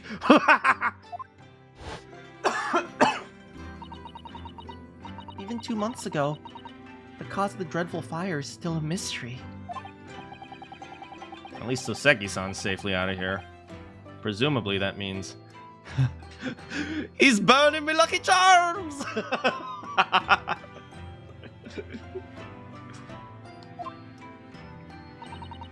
That the curse of the Reaper can only take effect within the confines of the city, perhaps? Maybe this isn't a final destination thing. Even if that's the case, it's a little comfort. I have a terrible sense of foreboding.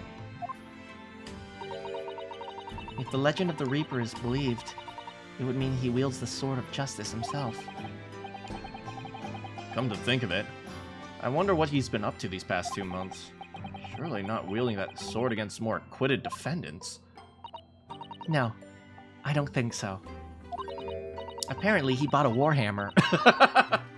Lord Van Zeeks hasn't appeared in court once since our last encounter. Oh? Since Soseki-san's trial, he's withdrawn from judicial service. Wait, he came out to fight against us in both trials and just left? Are you serious right now? Are you serious? Just like before, when he wasn't seen in court at all for several years. So it's just been me who's had to face him in the recent spate of trials, huh? Just my luck. I wonder if luck doesn't come into it. What was that? Oh, nothing. We just know he's racist, so maybe he just likes beating up Japanese people. Alright, let's examine the area. I got my Daruma. The Daruma doll I brought with me from home. Still with only one eye colored in. Wait, why is only one eye colored in? I said I'd color the other eye once I won my first court case in Britain, but... But you have one, haven't you? Twice, in fact. Because I feel as though I'm still lacking as a lawyer. Oh, man. Come on, man. Have some confidence. Don't be a Shuichi. Oh, then again, Shuichi kind of sucked. I tell you what. Why don't you color the other eye once I think... Why don't you color the other eye once you think I'm a proper, fully fledged lawyer? If you insist. It's my desk. We've only been here in London for about 2 months, but my desk is starting to look a little messy already. You could tidy up every once... What are you, my mom? Susato, I always say, making a mess is a small sacrifice to pay for being able to further your studies.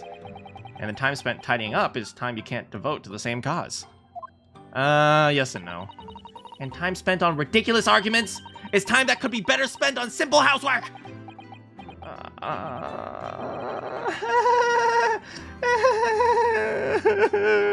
She's scary.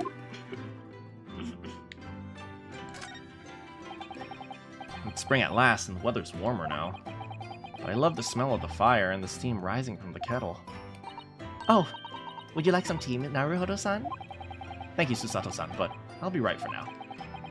With the green tea Susato makes from time to time and Iris's unique herbal infusions, this place is paradise for a true tea lover. Green tea is such a wonderful accompaniment to British tea cakes, don't you think? I want some British tea cakes! So this is the tea set that Susato brought with her from Japan. Let's hope she hasn't noticed me slipping sugar and milk into my own cup when she makes it. It's so bitter. Tea is a drink to be enjoyed, Naruhodo-san. You really don't have to force yourself to drink it, you know. I don't like to see you screw up your face so. Also, you're clearly not a man if you can't handle my tea. Shovel? Spade's been here since we started renting the place. Are we renting? Are we paying? Or is, what's his name funding for us? I swear to God, after all the crap that Sholmes put us through, he better be freaking, like, paying for us. That's not a spade, Naruhodo-san. It's a shovel! No, shovels are for digging. That's for scooping loose material. It's a spade. No! Spades are for digging! That's for scooping up loose material! It's a shovel! I don't want to dig a hole for myself, so let's leave it. Frickin' Susato! Can we click on the ladder? Doesn't Phoenix and Maya get into a pointless argument about what is a ladder? God damn it, Maya. The origins of the ladder and the step ladder. God damn it, Maya! This must be the telegram. Let's... No, you mustn't look at that. Not under any circumstances. Alright, I won't. I'm sorry, Naruhodo-san. You can be very mischievous at times. I put the telegram away. Yeah, oh right, Phoenix gets into that with, like, something about a phone, is that right? Fish tank? We were rather lucky to find that old aquarium left behind. The prawns we put in there are doing rather well. And the anemones. They put shrimp and frickin' anemones. It's a wonderful invention, isn't it? The sea behind glass inside your room. Another example of Great Britain's great... It's literally a bucket. A fish tank is literally just a bucket of water. Susato, please. Having to clean it out and change water isn't so great, though, is it?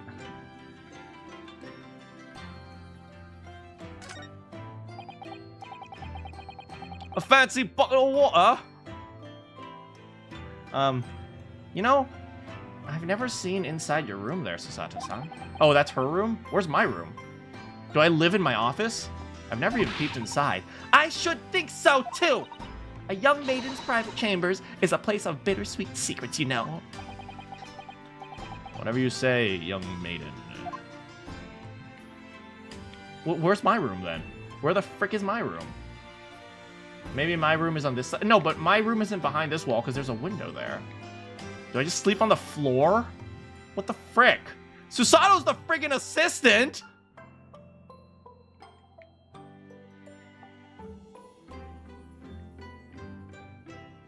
Anything else? Anything else?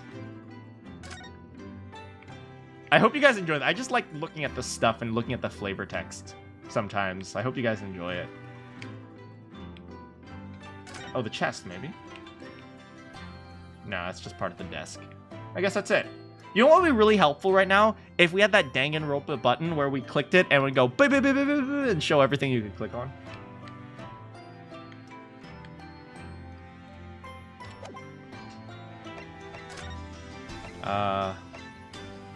The Sholmes is sweet.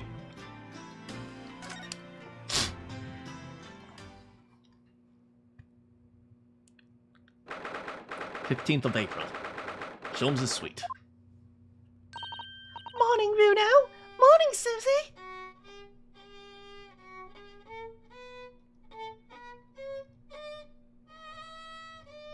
Oh my... Who the frick is playing the violin? Oh, God. Oh! It's nails on a chalkboard! Good morning, Iris! Iris, is that you? Iris? What is it, Runo? What is it, Runo? What is that terrible noise? Sounds like a cat being strangled. Yes. You noticed that, didn't you? Oh my God, it's so...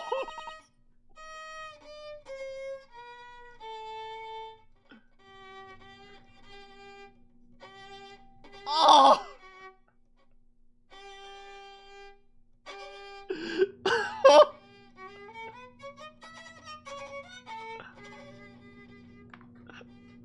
What is he even trying to play? Hurley isn't in his best form this morning, it seems.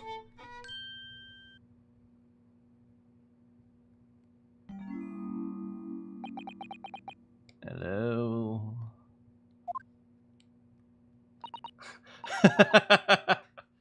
Hello, Mr. Sholmes. Good morning. Good morning to die, perhaps. Are we dealing with a genius mood swing right now? Has something happened, Mr. Sholmes? You look miserable, and the way you were playing the violin before. My analytical mind is dead. The music is dead. The world is dead. A drama queen. Hey, how's it going, Captain? This episode of Clan. Damn this blanched existence. That is all, my dear fellow. Nothing of consequence. I'm afraid I don't understand. Well, Iris, isn't it time we ate? Some dry toast and insipid coffee for me. And if it's not too much trouble, I don't even want beans.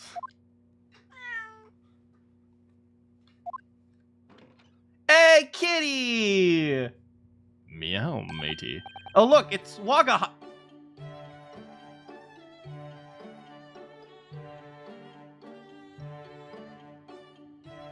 They named the cat Wagahai.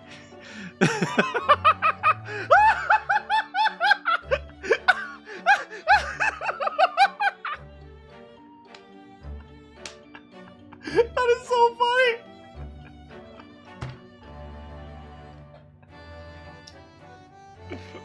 What else would they name it?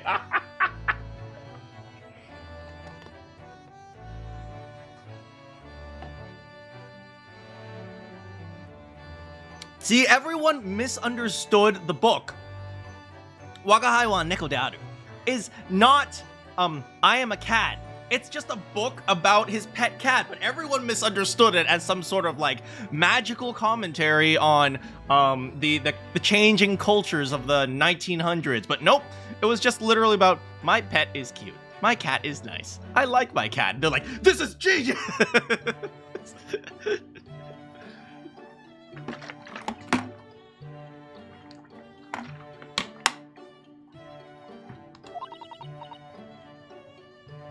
Good morning, boy.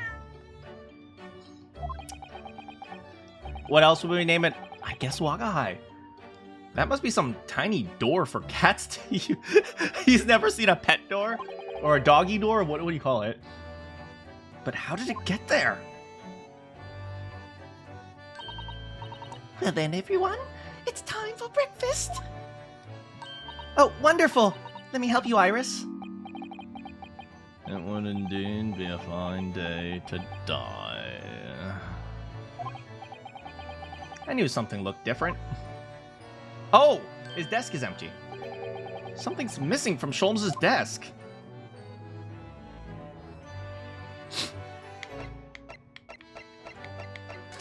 You good, buddy? No, I want to talk to Iris first. Iris! Oh, I can talk about Wagahai with her. Oh, then well, I guess we'll talk to Sholmes first. Nah, we'll talk with Iris first. Because she's adorable. Mr. Natsume's cat seems to have settled into his new home. Oh, yes, and I've been very attached to little Waggy. It would appear his previous owner is completely forgotten to him.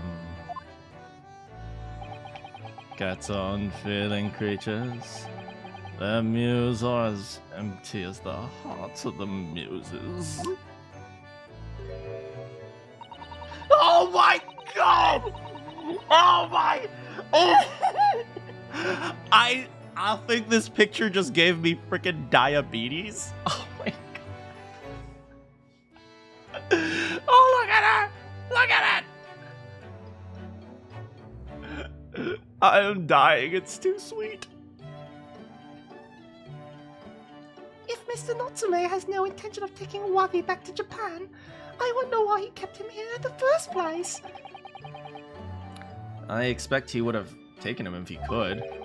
But pets are strictly forbidden aboard steamships in our experience.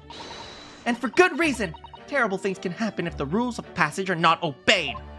Stares at Naruhodo. Well, I don't mind, because Waggy is adorable.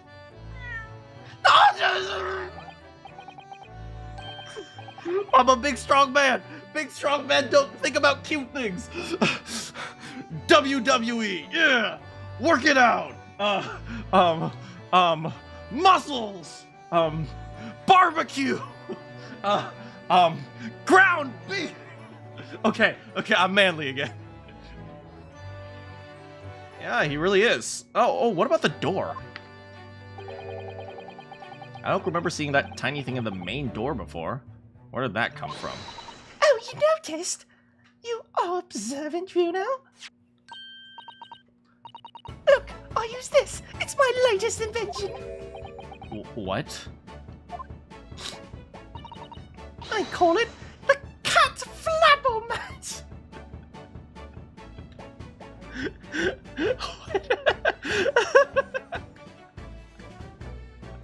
Oh, what now?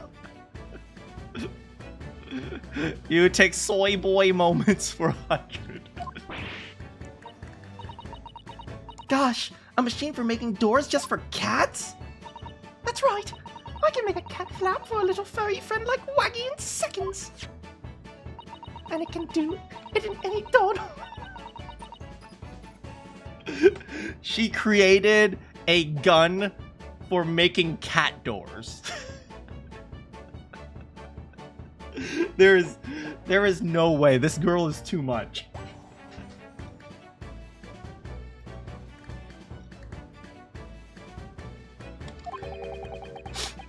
Wouldn't have just been quicker to make the cat flap rather than making a machine to make the cat flap?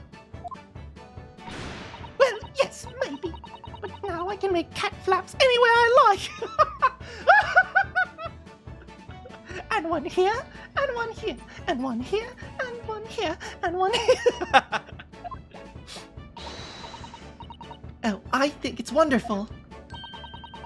You must make one for us, for the door of our office upstairs, Iris. She really knows how to come up with unconventional inventions. I'm just saying, if something, you could pull a trigger and create a door, it's pretty crazy good. That's a pretty crazy invention. Like, frickin' construction workers everywhere would buy that up like crazy.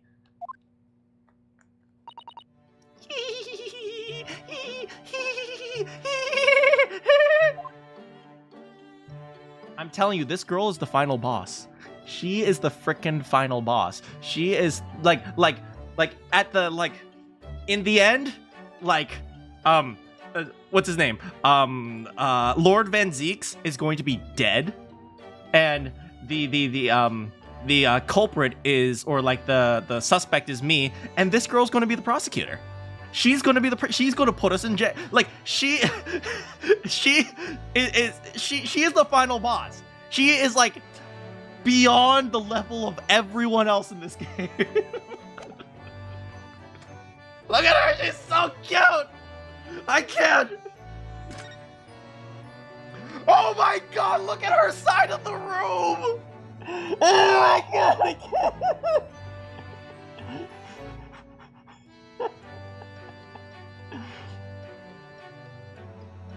She has a unicorn! Look at her! Come to think of it, I haven't seen Iris doing much writing recently. There's paper set up in the typewriter. Look, it's as if she's about to start. You have a problem with her, but it's just because they killed off the real Wilson. Yeah. I mean, poor John Wilson, man. I mean, they're clearly related in some way. She did mention that her father was John Wilson, right? Yeah, that's sad, man. And she doesn't even know.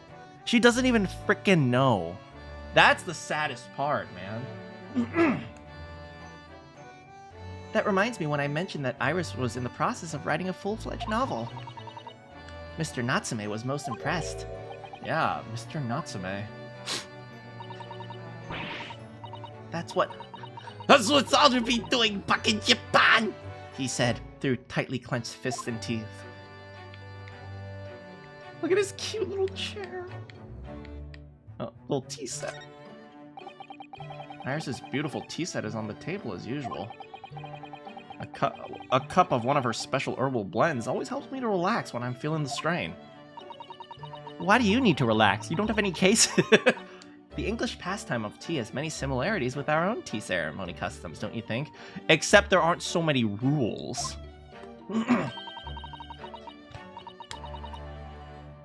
The idea of hospitality. That's the essence of tea. No, have you ever been to a tea ceremony? It's so frickin' strict. Equations. Little chalkboard. This is where Iris notes down ideas, isn't it? Let's see. What does it say today? Ah, the Boscombe Valley Mystery. Oh, how intriguing. It must be the title of Iris's latest work. Oh my. I wonder what fantastic tale awaits us. Susato looks like an angel, but I bet she's been dreaming of the most unsavory crime. Susato looks like an angel, but I bet she's dreaming of the most unsavory crime you could imagine. That thing is a boost. Oh my god, it does look like a booster seat. Look at it. Look at it. And she has like the highest freaking step stool or footrest.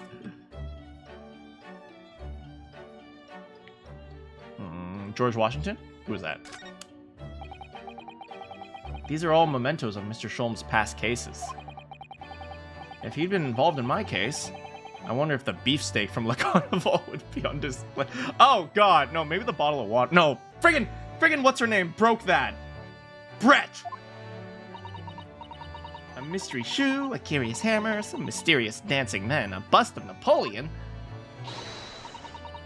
What an entrancing collection. Looks like an untidy assortment of junk, rather than what's on my own shelves. Well, you ought to learn to keep your things in order, Mr. Naruhodo. No. No favoritism there at all.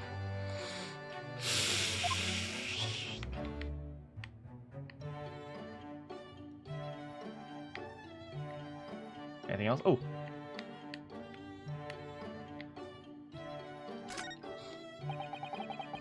That's a charming little white shelf, full of charming little bottles, too. But the contents of them aren't quite so charming, it seems. Science is the future, Mr. Naruhodo! God damn it, Maya! She's becoming more and more like Maya every second. I'm saving my money so I can buy chemistry! Wait, like a chemistry set? No, all of chemistry! Law, chemistry, takedown throws. What diverse skills you boast, Mrs. Sato. And Salmon Max. I don't think I've played Salmon Max. Is that the one? Is that the one with the dog? As useful as they are, I'm not sure my throwing skills are worthy of inclusion in that list. Oh, that's not true. You throw like a pretty princess, Susato.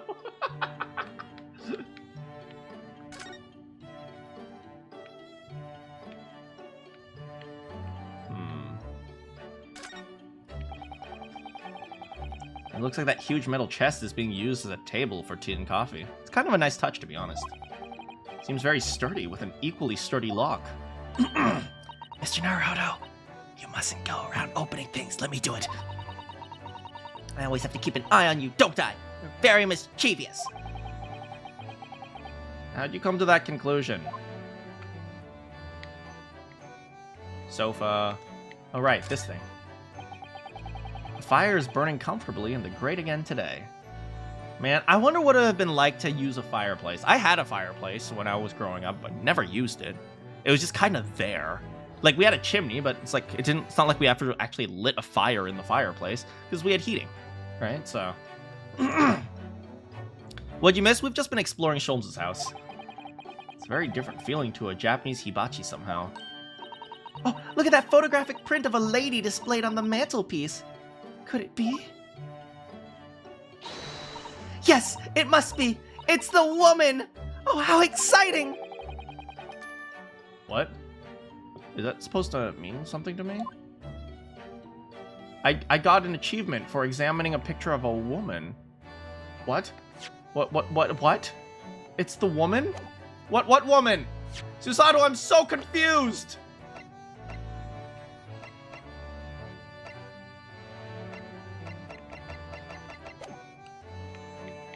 Does that mean something?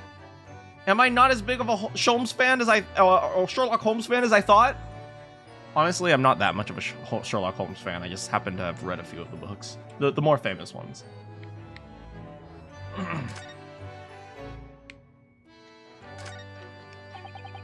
There's all sorts of things on these shelves. Chemistry apparatuses, books, papers. Lots of things I've never seen. It's all heaped up so high, I can't help feeling the whole lot is going to topple at any moment. Speaking of which, how does Iris reach the bottles? Did she like go over with a little step ladder? All right, I'm looking for arsenic today. I'm looking for strike 9 poison. Such a charmingly untidy collection of paraphernalia, isn't it? Looks messy, like my desk. But you, Mr. Naruhodo, you must learn to tidy up after yourself! I hate you. I hate you, Susato.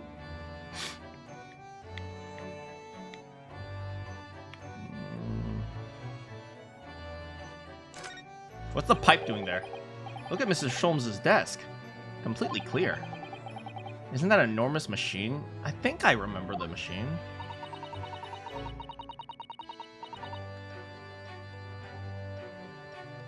We can never hope to understand what goes on in the great detective's mind, Mr. Naruhodo.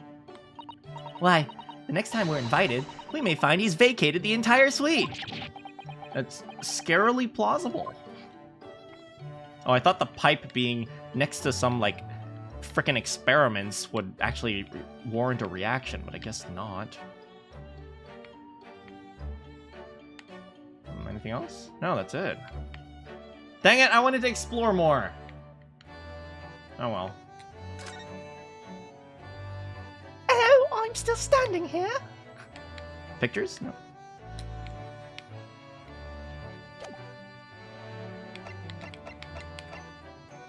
Alright, you guys ready? You good, buddy? You seem unhappy, Mr. Sholmes.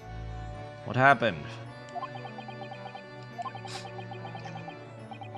It used to be the case that in my hands, this violin sung like the dawn chorus.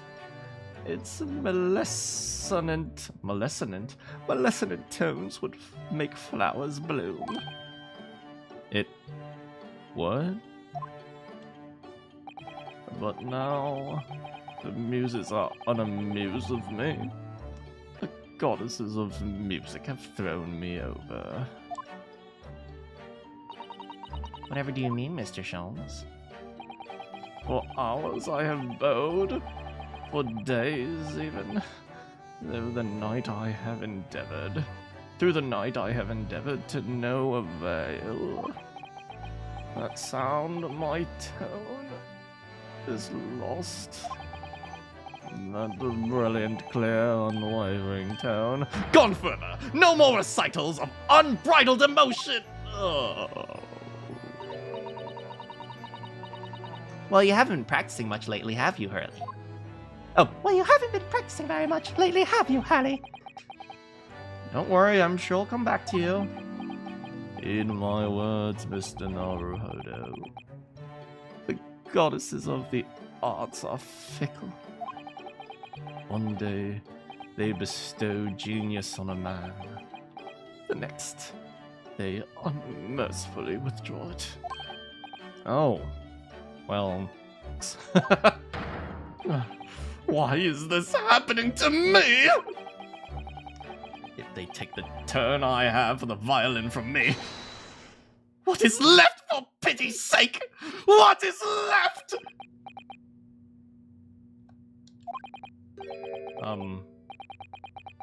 Deduction? Isn't that what you're known for?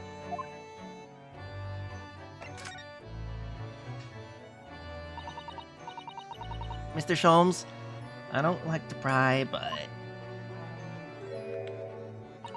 your desk looks rather empty. In the words of the best YouTube video, you know what, Sholmes? Stop being so depressed. Do it! Make your dreams come true! Well done, Miss Susato. Your observational skills do you credit. Oh, no, Mr. Sholmes, they pale into insignificance when compared to yours. Oh my god, he complimented me! You'd struggle not to notice, wouldn't you? You mean Hurley's great analytoscope? That's at Winterbanks now? Winterbanks. Sorry, it's at a windy bank? No, Winterbanks, the pawnbrokery. He pawned off his super analysis machine? What? Pawn? What? You mean you pawned that enormous machine of yours? It has some considerable value, you see. Quite undeservingly. But isn't that a very important machine for your work? I wish you had consulted us if your financial situation had become so Is he desperate for money? I should have gladly passed what little income I have to you. Dear madam, things are far from desperate.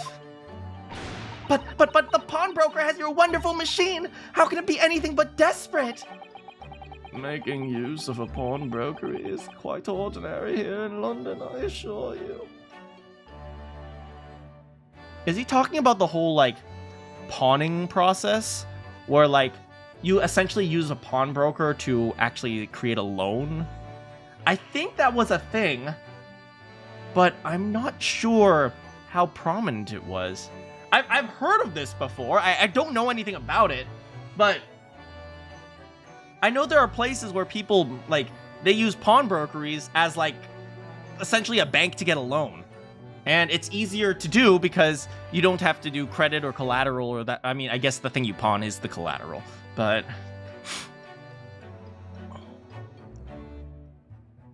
Joining a stream to Herlock. Day has become great. I don't know, it's a depressed Herlock. He just pawned off his analysis machines. I mean, rich himbos do have to, need money too. That is true. It doesn't sound very ordinary at all. It would seem that neither of you fully understand how pawnbrokering works. What's to understand exactly? Alright, explain to us your fancy loaning process.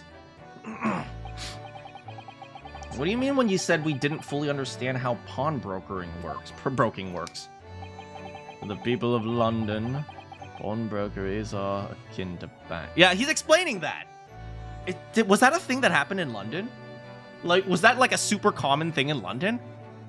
I know that's a thing that happens, but...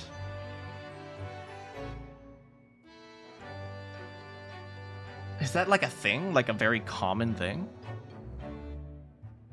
In London in 1870s? I'll have to look up the history of pawnbrokeries in London.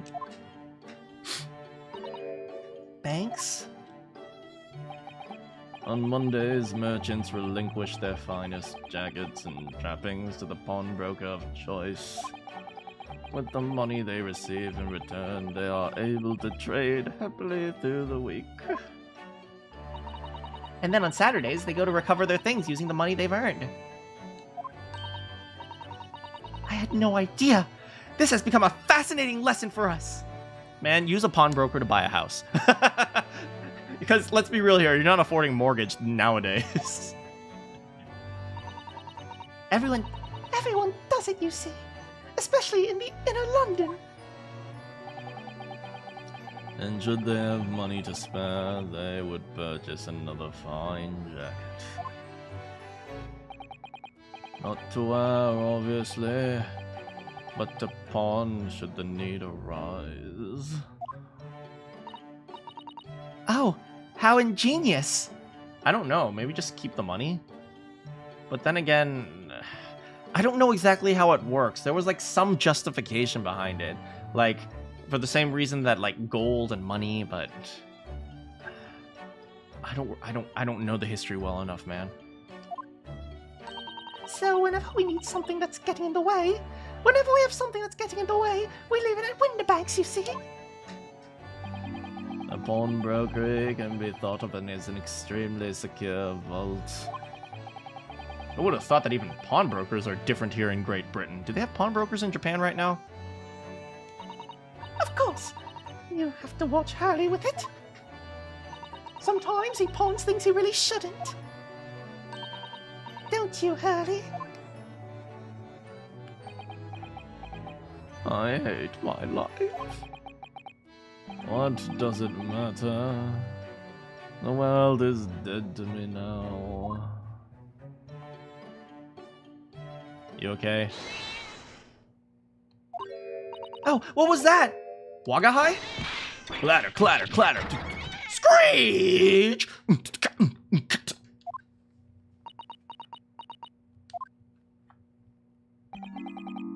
What was that? Oh no! Wagahai's tangled up in your violin! I think he thinks it's... Oh no! Violins are expensive, man! Get the Stradivarius out of here! Holy $500,000 right there! What's he doing to it? Oh dear, Mr. Sholmes' precious violin. Why should I care? What? I shouldn't be surprised if the cat is a more accomplished musician than I. Oh my god.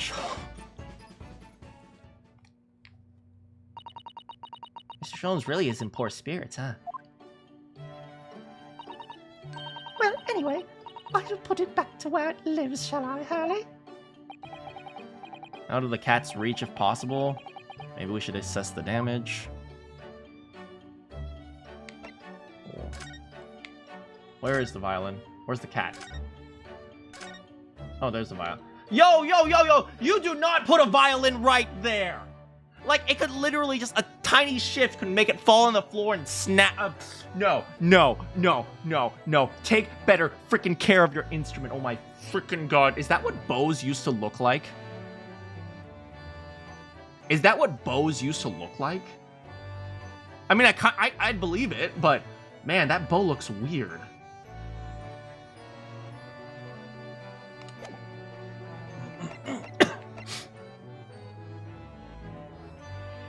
A cat musician, more likely than you think. I believe it. Especially in Japan. This is London, though. What do we do now? Oh, do we just examine the violin? Or maybe we examine the violin. So this is the violin, huh? Oh, a string. One of the strings snapped. I can't tell which one. Your back just got a nap? How's it going, Slippery? It's a Stradivarius, one of the finest. It really is a Stradivarius! Yo, you cannot be leaving that around with cats, man! Those are worth freaking millions! No, no, no! Oh my freaking god!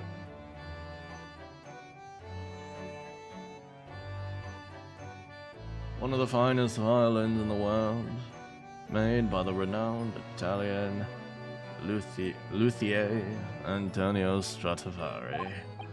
Oh, I see. Doesn't really look like anything no, those things are freaking amazing. Look at it, it's been damaged, man, no! I happened upon it covered in dust, languishing in a pawn shop down a nondescript back alley.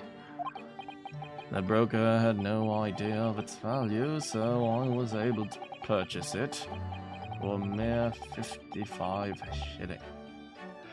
55 shillings? What is that? What is that? I need to know right now. 55 shillings, $2. Okay. That is 41 cents approximately. No, 41 cents in 1870 today.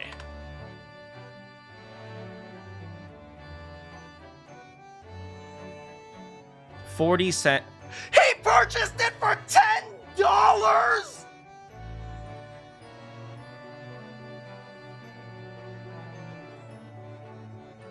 Yo, Sholmes!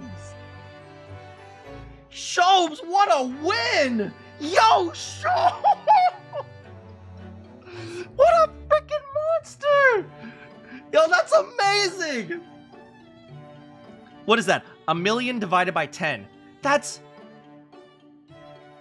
100,000 times its worth. This is Sholmes. He would leave the Hope Diamond in a cardboard box. It is true. How honorable of you. You bet he bribed the buyer? How much can you bribe for a $10? It's like the bribe is the purchase. And until today, it has been my faithful companion in every great Paganini-inspired performance I have made. I ask you, is there a reason to live in a world devoid of music? To tolerate this blanched existence? No! There is none. There is none!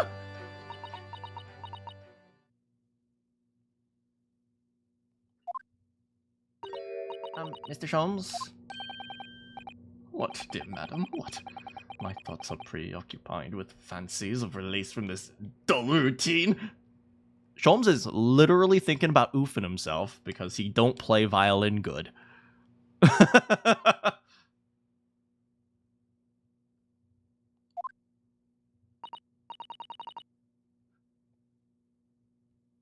Sholmes, give me the Stradivarius or I'll make you a killer. That is true. That is true. He can just accuse someone and they go to jail. Well, it's about the violin. It looks very different to normal, don't you think? How so? I mean, it's damaged.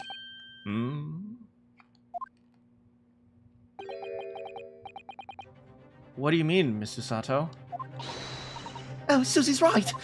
Susie's right. The tone of the wood is completely different.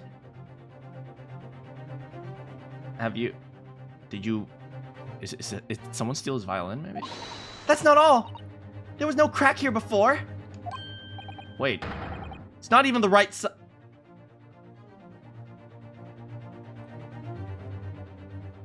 Is that a viola?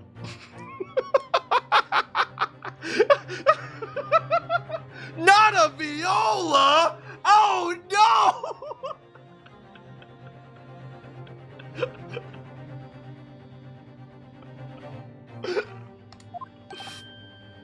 What's this?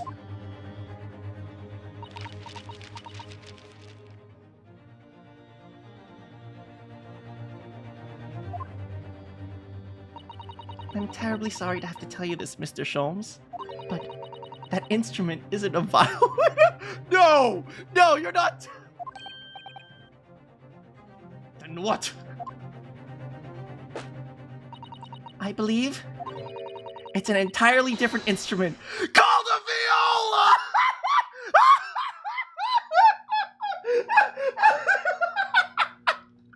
Oh no, not the worst instrument! Oh god, oh god!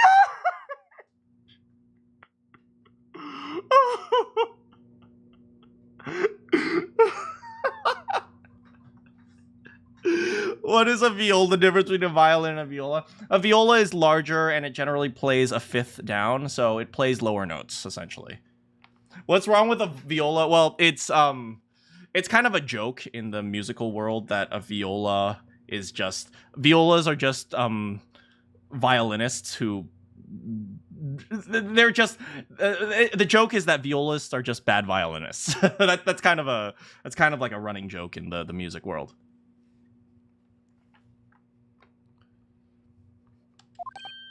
What? What?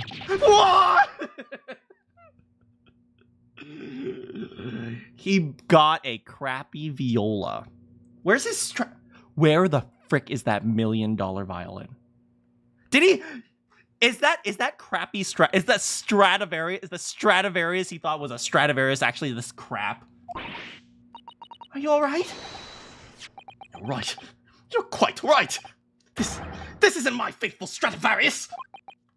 So what, pray, is this piece of stringed flotsam? Wait. Did he seriously not tell the difference between a violin and a viola? What kind of frickin' musician are you? Oh my... I cannot believe... Like, don't get me wrong. If you don't know the difference between a violin and a viola, that's perfectly fine. But this guy apparently is a concert violinist. How can you not tell the difference? The strings aren't even... The sounds aren't even the same! Not your faithful performing partner, then. He was too depressed. Stop making excuses. Ah, I see what must have happened. You do, Iris? This is just a simple mix-up. How do you mix up his violin for a viola? Sounds like Iris might be able to tell us exactly what happened. Iris! Please save the day. Oh my god, do you guys see that? She's pigeon-toed! Ah!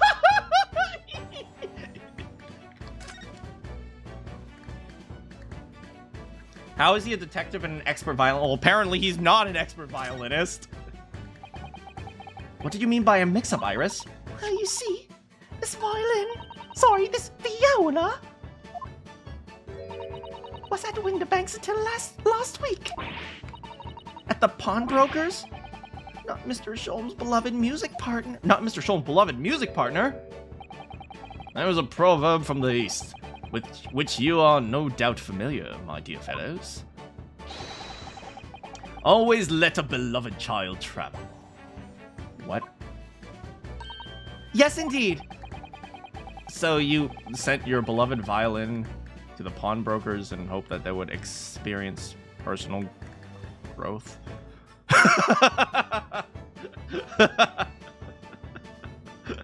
I'll take music genius for 300. Talent, no talent, 0 talent.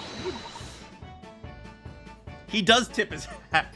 Oh, what a wonderful idea. It's a violin. There will not experience personal growth. Last week, I pawned my great analytoscope in order to release my precious instrument. Is that not just like a cycle of pawning back and forth? But it would appear Mr. Winterbanks mistakenly furnished me with this tawdry fiddle instead. But my ears cannot be deceived by the hollow timbre of this piece of timber. First of all, terrible pun. Second of all, my ears cannot be deceived. Really? No, but your every sense was deceived by the fact that it just had strings! Oh, pshaw. Fine state of affairs this is. And why I always say, Mr. Naruhodo, never trust a pawnbroker. They will try to fiddle you every time. It's funny, fiddle. I hate him. But earlier you told us that you could think of a pawnbrokery as an extremely secure vault. Come, Mr. Naruhodo. Dilly-dallying will get you nowhere. Sorry? Huh? Oh, come on, come off it! Oh, let's go square up, Mr. Naruhodo. Crunching your toast with that vacant aspect. Fretting your coffee so obtusely. Are you not a little embarrassed by your own conduct, considering the urgency of which we are faced? We must visit Mr. Winterbank's brokery at once! Isn't that right, Mr. God damn it, Maya. Precisely, Miss Susato, without a moment's delay. But I haven't finished my bacon and eggs. My dear fellow, surely you do not still intend to crunch your bacon with an increasingly vacant aspect, to press your eggs ever more obtusely. All right, let's go. Don't worry, Runo. I'll be happy to heat it up. Oh, I love her. goodbye, Runo. Don't worry, I'll be happy to heat it up for you again. Thank you, Iris. At least someone is helpful. As it happens, I'm rather curious to see what a pawnbroker is like. Okay, let's go to the pawnbrokers. New location has been added.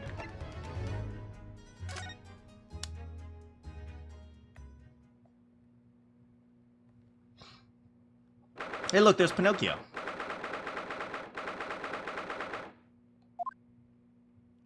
April 15th. April 15th. 15th. April 15th. Winterbank's Pawnbrokery. So, this is a British pawnbrokery. Oh my, there are all sorts of tools and contraptions I've never laid eyes on. Susato and that spark of wonder. You can't wait to scour the shelves, can you, Maya?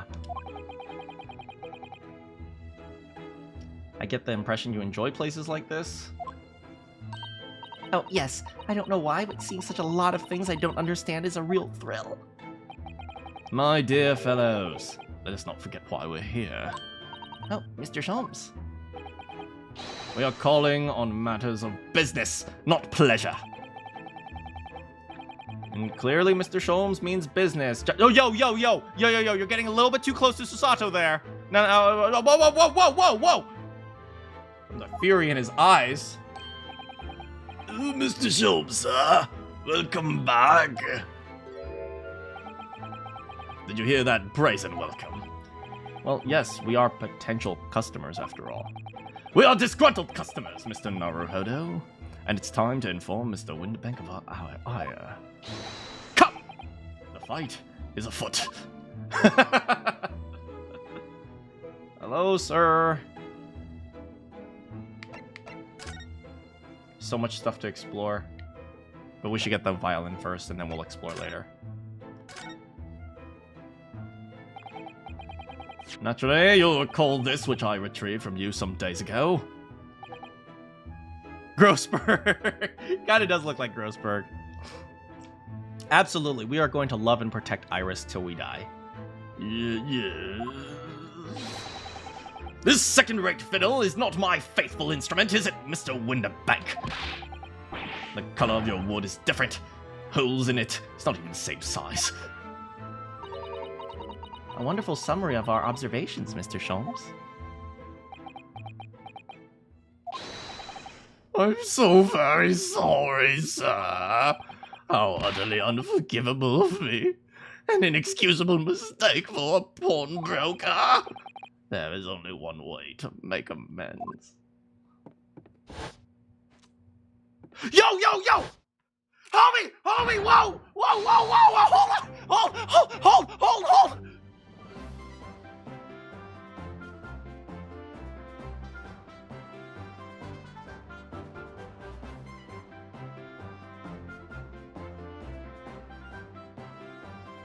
I shall have to take my own life. Yes, do it. I'm watching. Come on. Let's go. Come on now. Come on. Pull it. Do it. I don't think that will be necessary. Do you?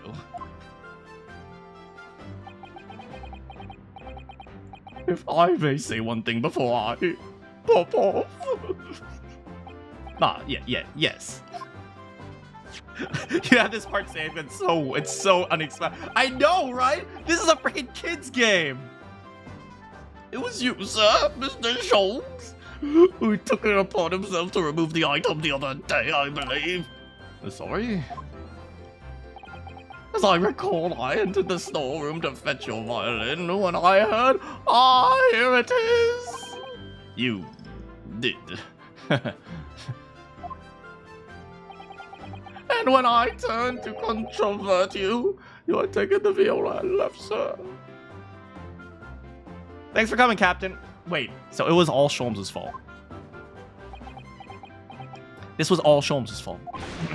However, there can be no doubt the blame lies firmly at the door for allowing you to leave. So I shall not grumble or grouse any longer. May this guilt die with me. No, stop, my dear fellow. The fault is mine.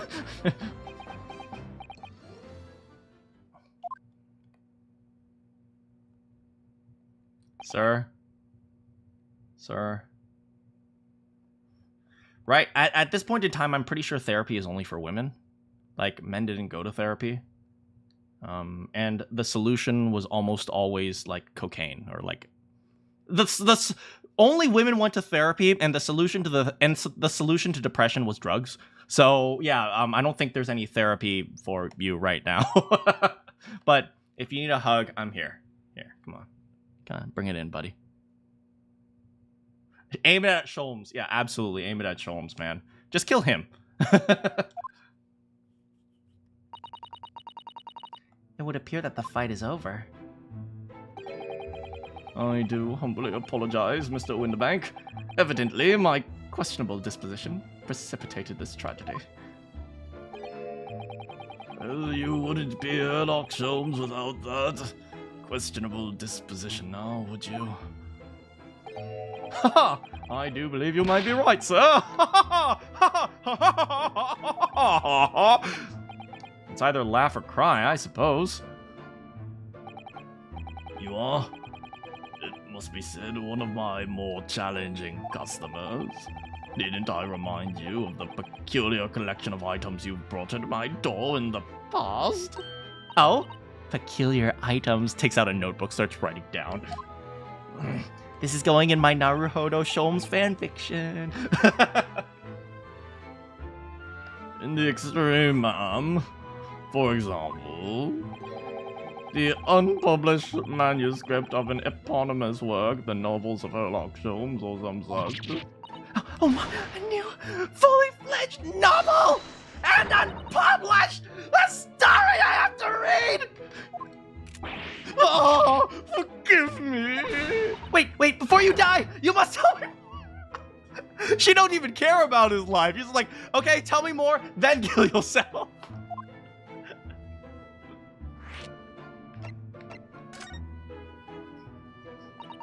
I must know more. Tell me everything before you kill yourself.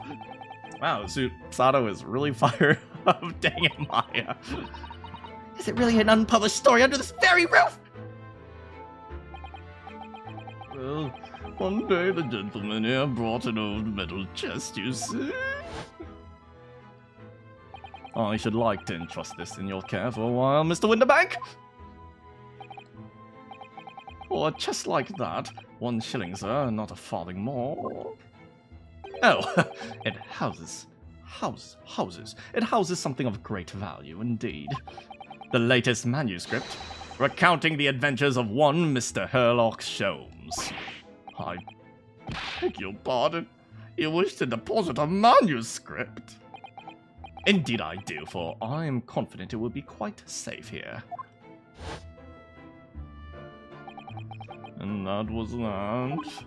As such, Mr. Sholmes' latest tale of otherworldly mystery lies dormant in my storeroom.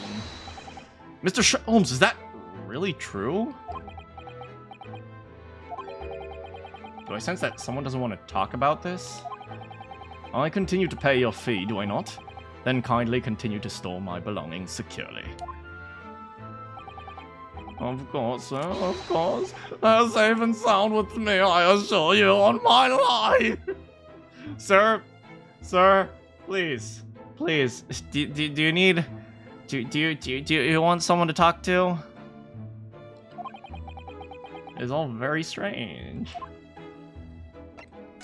Sir, put the gun down. I mean, seppuku happens, yeah. I mean, seppuku was very, like, a ritualistic thing. This guy just wants to straight up murder himself. I wonder if I could ask you something. A gentleman from the east, I see. It's all for show and he has the safety. I didn't actually check. Does he have the safety on? Yes, that sable suit. I suppose I can offer you 6pence for it. Without wishing to offend, the tone is somewhat dull. What? Ah, but for your splendid attire, ma'am, 5 guineas, no less. The colors are exquisite, the designs, the exotic, Eastern artistry at its finest. Oh, may I say... Yo, this man is willing to buy Susato's clothes for 5 guinea pigs. Don't worry, we'll find you something raggedy later, Susato. Sell him your freaking clothes. We need the money. Oh, 5 guineas, you say? How interesting. Why do I feel as though I've suffered some sort of defeat here? Actually, I was hoping to ask you about your business. I've heard that pawnbrokeries are used like banks. Yes, sir, indeed. Many of my customers utilize the establishment as you describe. I appraise their items and offer them a proportionate loan and 2 months of secure storage. And in that time, if they repay the original sum to me plus the agreed interest, their items are happily returned. But what if they don't pay you the money? Then the items are offered for sale in my shop, as you can see on the shelves behind me. So you never sell items before the 2 months has passed? Oh, that's how he keeps them secure. You know, I was wondering about that. That's right, ma'am, that's right. Which means some considerable responsibility rests on my shoulders. Should a customer's precious belongings be lost, the only recompense is for me to end it all. That's a little bit... The very idea, Mr. Winterbank, is an absurdity. One should never talk of one's own demise so casually. Says the man who was telling us it was a good day to die.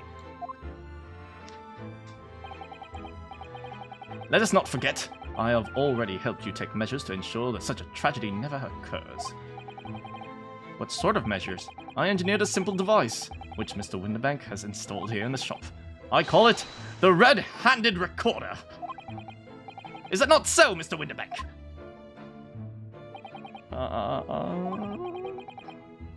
What was that? Okay. What on earth is a red-handed recorder? Use your eyes, my dear fellow. There are 2 just below the ceiling. Where? I don't see it. I don't see it. Oh, I guess. I mean, it's maybe it's covered by the hats. I can see what appears to be a camera attached to some sort of device. Timing device. Oh, it's like a it's like a security camera. Very astute. It is indeed a camera furnished with some 100 pieces of celluloid film. And every 30 minutes precise. It takes a picture every 30 minutes. Say it with me. Every 30 minutes. You've got to be kidding me. This is security. Security.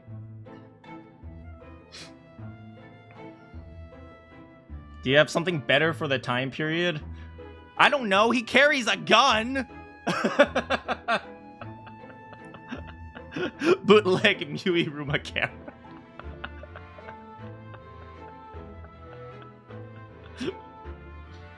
And every 30 minutes precisely, the camera automatically records the appearance of the shop.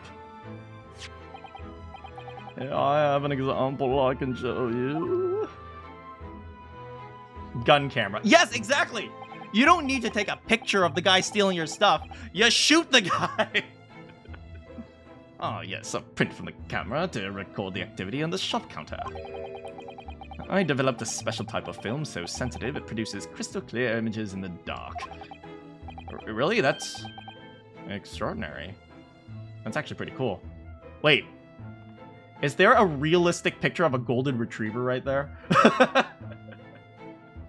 That's like photorealistic dog.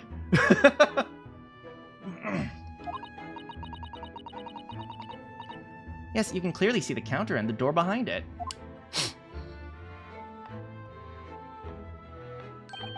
So you see, there was someone to enter the premises with ill intent. His identity would be summarily exposed. But did you not say that the photographic prints were taken at a 30-minute interval? Indeed, as you say, my dear madam. Then what if the incident were to occur in between times? One could only say that would be a cruel twist of fate.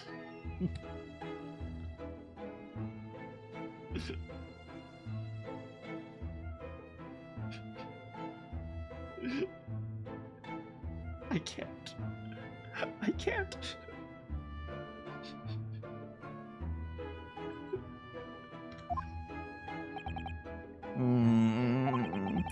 I must confess your devices have been giving me some cause for distress as of late. I beg your pardon, Mr. Winterbank. Surely they are anything but distressing. Reassuring is the word. It's the cost of the film, sir. You most graciously placed not one but 2 cameras in my shop after all. Which means I must pay for nigh on 100 utterly useless prints every single day. See this? See this? His cameras are bankrupting this man. I'm afraid the cost of film will break me before I'm very much older. Nevertheless, a small price to pay to ensure the safety of my preferred pawnbrokery. No, you're not the one paying, Sholmes! My dear fellows, we verge on the age where safety and security come at a price. Oh, heaven help us.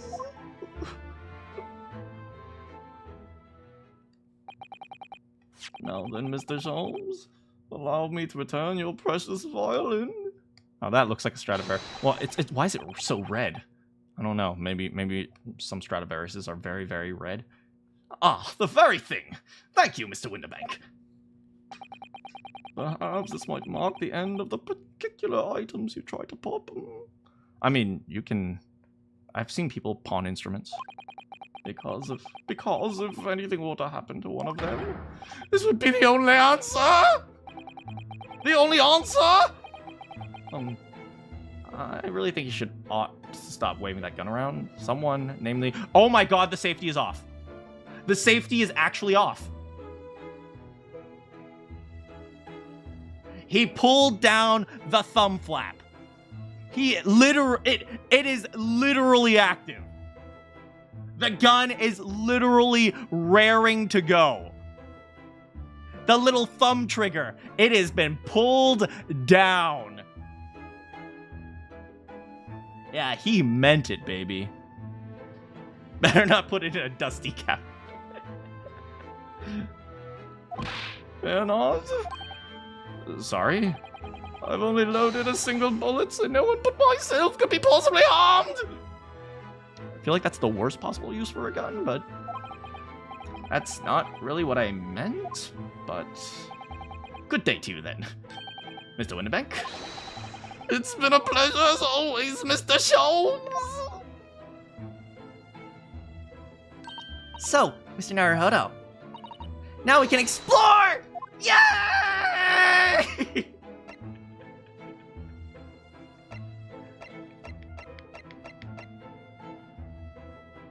What will Susato find in the pawnbrokery?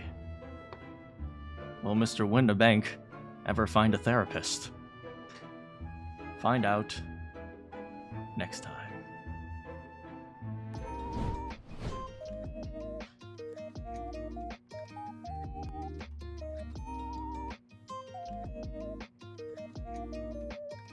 You like chapter 5? This this has been a pretty fun little chapter.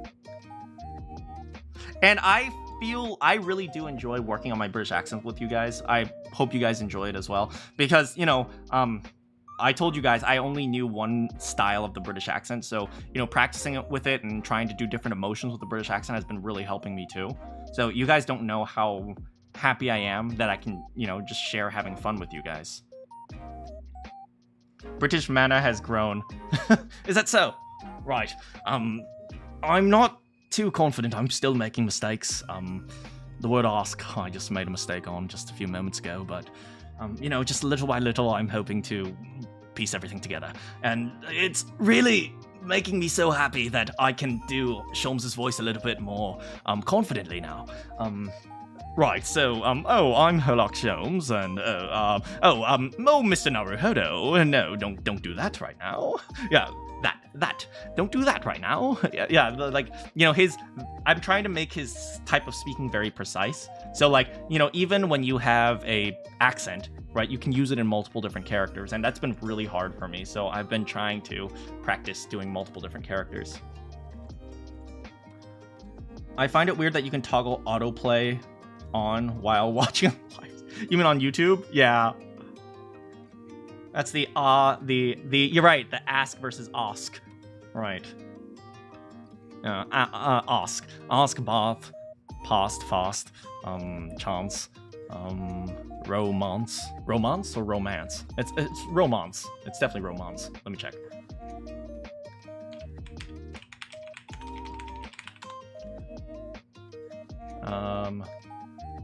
Romance. No, it's romance. Romance. It's actually romance. Playing the Sherlock games has given me more practice with it. I'm doing an accent for a show I'm in. Oh, what show are you in? Right, you said you were studying theater, right?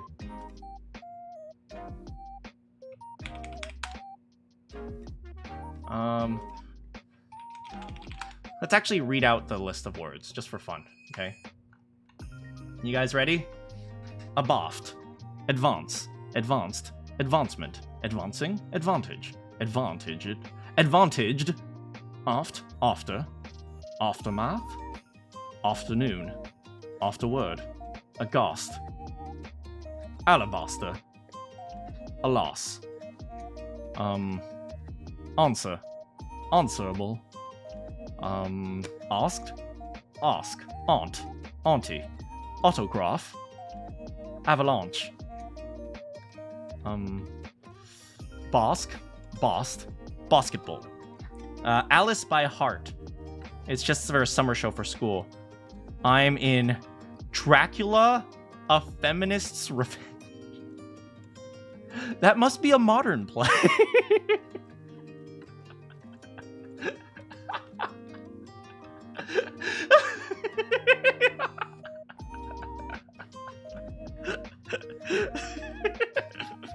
Callbacks were very interesting. Man, I would love to see the frickin' script on that. Is it a reasonably widely known, or is it more of a like a small? Let me stick to Dracula.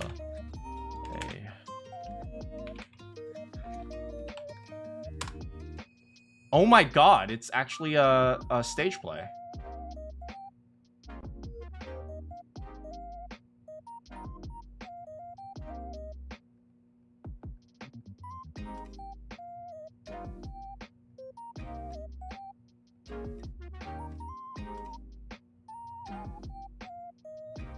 It's actually a stage play.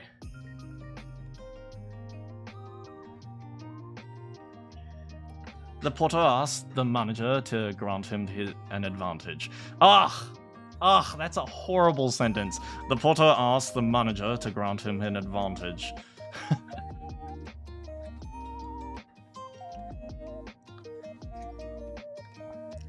That's actually really funny. I'll look it up later. Right. I mean, as long as it stays a little bit clear from the political implications. I try not to dabble too much into the political implications of things like that, but you know, one thing I like to do, you know, since we're talking about political implications and feminist Dracula, one thing I do like to do is take political implications and turn them into like explorations. So what was I saying? Right. So yeah, so one thing I really like to do is, you know, like if we're going to talk about feminism, right, and we talk about like equality, one thing I like to do is like, okay, well, we're going to think about equality. What exactly do we want to be equal? And why do we try to do it equally? And what are the implications? And do we think our implementation of this thing will actually work? Rather than, you know, just saying like, oh, do people deserve equality? Because that's such a, you know, like that's such a non-nuanced question. So essentially, since there's like a smidge of political crap in that previous sentence that we're talking about, so yeah, if ever political things come up, that's usually how I approach them, and a lot of people don't like that because they want me to take a side. But yeah, I try to stay as more on the, you know, analysis side than the what do you call it? The pick a side side. So anyway, yeah, anyway, back to the ask list. Blasting, blast furnace. Sam, you prefer to be more analytical, yeah, and I would never say something like, I would never say a sentence like, this person or these people deserve equality. I would never say something like that. I would say, you know, based on some information, we should consider doing this, right? It's so much. You know, you need to be way more specific than, you know, equality, because it's such a non-specific statement. Like, I would never, like, I would never say that, and, you know, some people might take this out of context and say, like, oh, he doesn't believe in equality. That's not what I'm saying. What I'm saying is that, like, I would never say the sentence, I believe in, these people deserve equality. No, you should say, based on this, and, how, you know, we can implement this should be done. And then, possibly for this group of people. Anyway. Branched, brass, brassiest. Cough, carve, can't, costing, costa, chaff, chancer, chance, chant, chanty, clasped, classed, classy, classier, classiness, classing, classmate, classman, classroom, craft, craftiest, daft. Oh, don't be so daft. Dance, dancing, disadvantage, disaster. It's disaster, not disaster. Disaster. Downcast. Draftsman. Draughtier.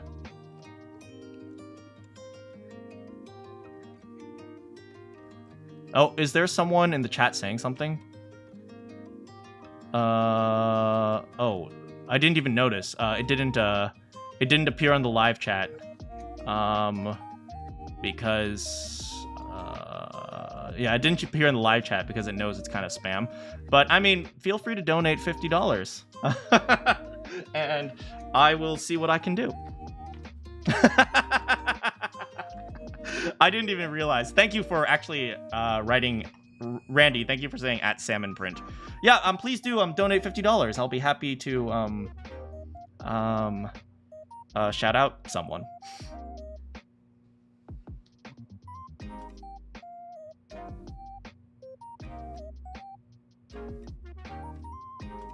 You gotta be See, you gotta be economically efficient.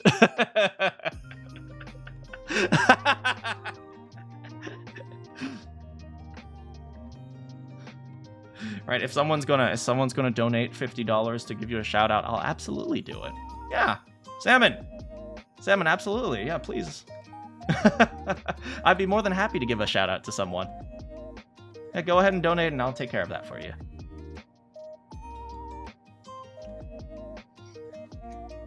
You think he's gonna do it? Come on, $50, come on.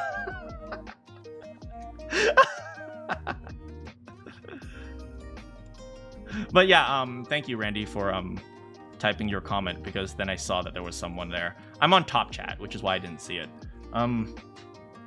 Drought.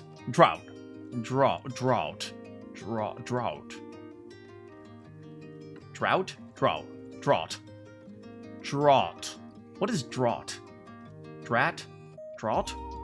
I don't know. Falseness. Falsening. Grant. Glossy. Freelance. Grasper. Handicraft. Halved. Half. Grass. Mask. Hasp. What is a hasp? Lance. Lancer. Lava. Laugh. Laughter. Mask. Photograph. Nasty. Outcast. Cast. Outcast.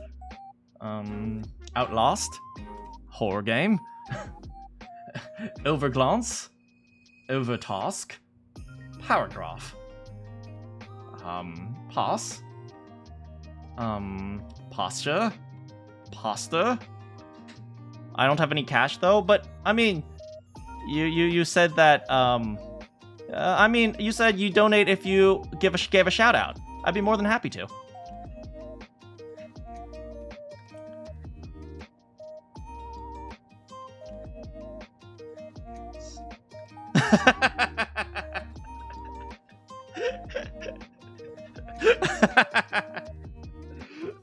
Come on, don't make that stupid joke if especially if you're not going to follow through with it, man. Okay, remember guys, if you want to make a joke, you gotta commit. Man, a non-commit, man. That is, oh man. It's like you gotta commit all the way. If the joke is gonna involve $50, you gotta figure out, like, dang it, I need to figure out how to get these funds so I can pull this joke off. Anything for the bit. That's right, Rainbow Star. I'll only donate if you say it correctly. That's generally not how services work. You generally pay someone for a service before they do the service for you. Just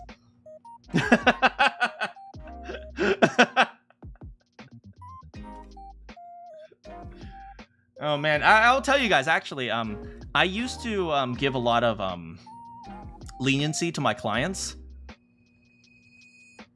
Me when I try to get someone canceled for the funnies.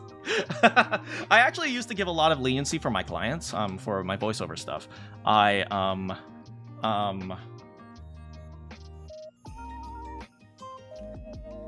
You'll donate first, but you'll donate first, but after I donate, you have to say my son's name correctly. Sure, absolutely. Feel free to donate.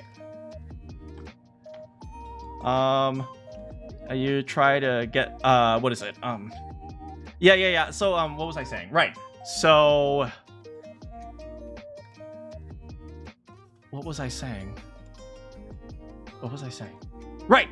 So my voiceover stuff. I actually got burned at one point. Like I got burned. Like I used to give my clients the benefit of the doubt, and so people would just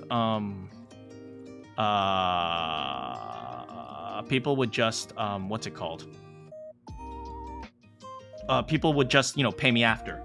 I'm sorry, I'm so out of it right now. Let me start over. Okay, I used to, give my clients the benefit of the doubt, and then I would give the voiceover, and then they would pay me afterwards, right? But there was this one client who, it was like $700, and then he just disappeared. So I was really irritated by that. And so ever since I require like at least a deposit. Yeah, so it's a little bit annoying, but it's also a learning process. So I'm still new in the business side of things. So what do you want? Just ban you already? Why would I ban you? Fundamentally, you haven't done anything wrong.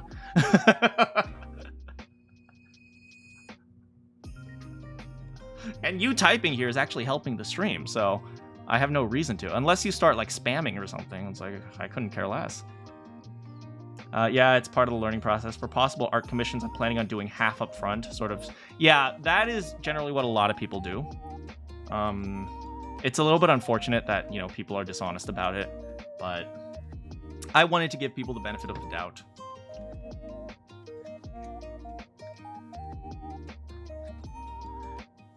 There he is. Now it's time to ban him.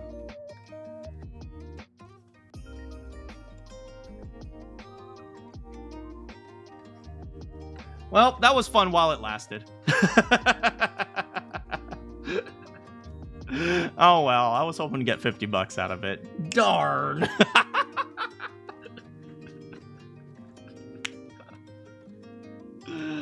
Oh man.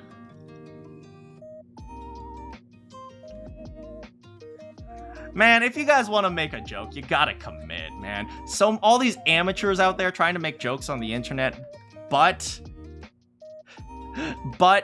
like they're unwilling to follow through. It's so unfortunate. Ugh. Like, if you want to, I don't know, maybe it's just like the culture of trolling. I'm a believer that, when you want to do something, you have to, commit to it. You gotta go. Thanks so much for coming, Slippery. It would have been funny if they donated, then you got banned them.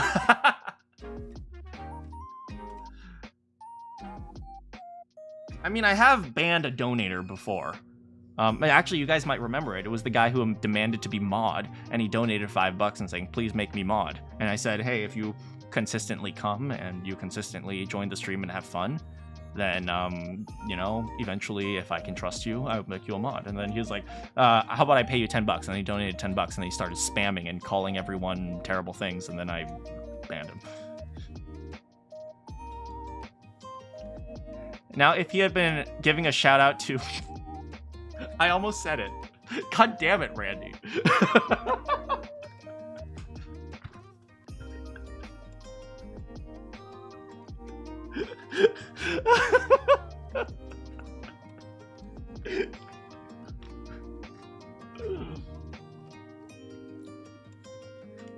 I remember, what is it?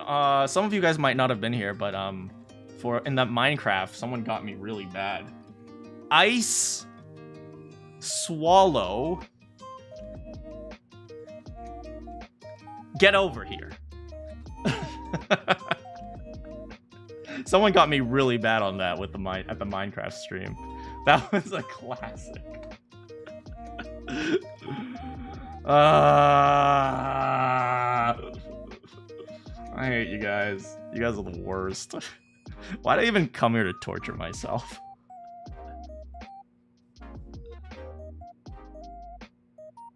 What should I eat for dinner?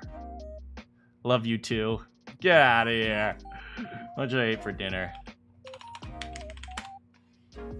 kind of want ramen, but ramen is expensive around here. I wish I could have Japanese ramen, because Japanese ramen is just fast food. You just go there, you eat, you leave. It's cheap, too. You haven't been motivated to say puns? Well, don't worry. The motivation will come back. In all seriousness, don't worry. I tried pizza for the first time in like a month, like a few days ago, and it was such a big mistake. I realized, like, you know, pizza, like, really fatty or oily things actually doesn't make my stomach feel too good. Maybe that's a good thing. Maybe now I'm less motivated to eat, you know, unhealthy things. So maybe that's a good thing, honestly. But yeah, what did I eat for dinner tonight? That'll never be egg. I mean, egg kind of implies ramen. You'll forever eat pizza. You guys hurt me so. Food preferably, but food is optional.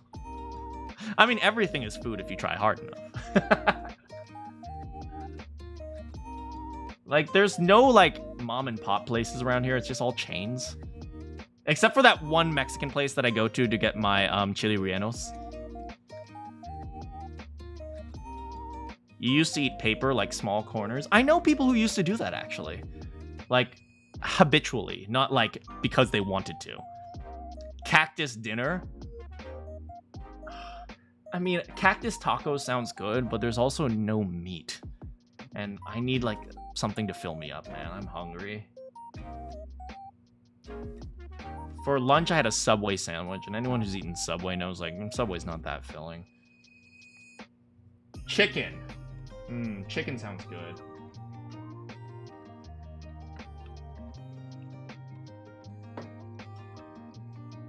No taco, just cactus. That's like eating salad, but without dressing. Ugh. You can't do that.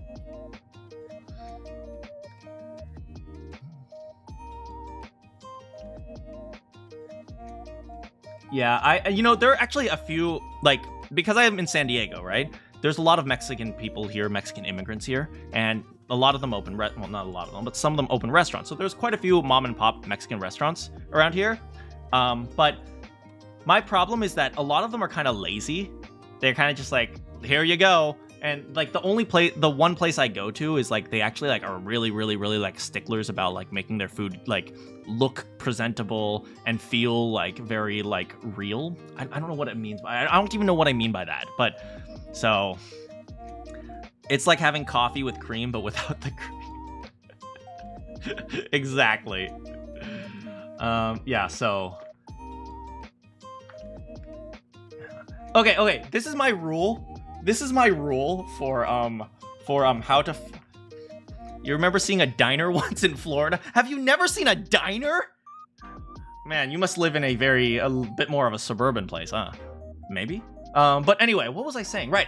Yeah. The way I find when a restaurant is good or authentic in like some respects is when they're using things that you've never seen before. Okay. So in a Chinese restaurant, right? If they have like giant burners with woks, that's a good Chinese restaurant. Because no other restaurant would actually have a burner for like the wok size burner. It's like only a Chinese restaurant would do that. And like for a Mexican place, like if they are scooping their drinks out of like giant jugs of things, then that's a good Mexican restaurant. That is how you know when they're using things that no one else does.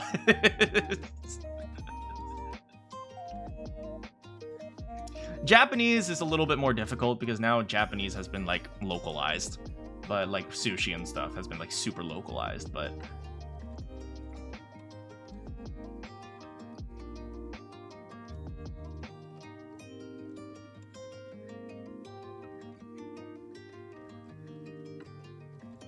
you know, I'm gonna say, ever since I moved to San Diego, I find myself liking Mexican food a little bit more. I used to dislike it. But lately, I've been enjoying it a little bit more.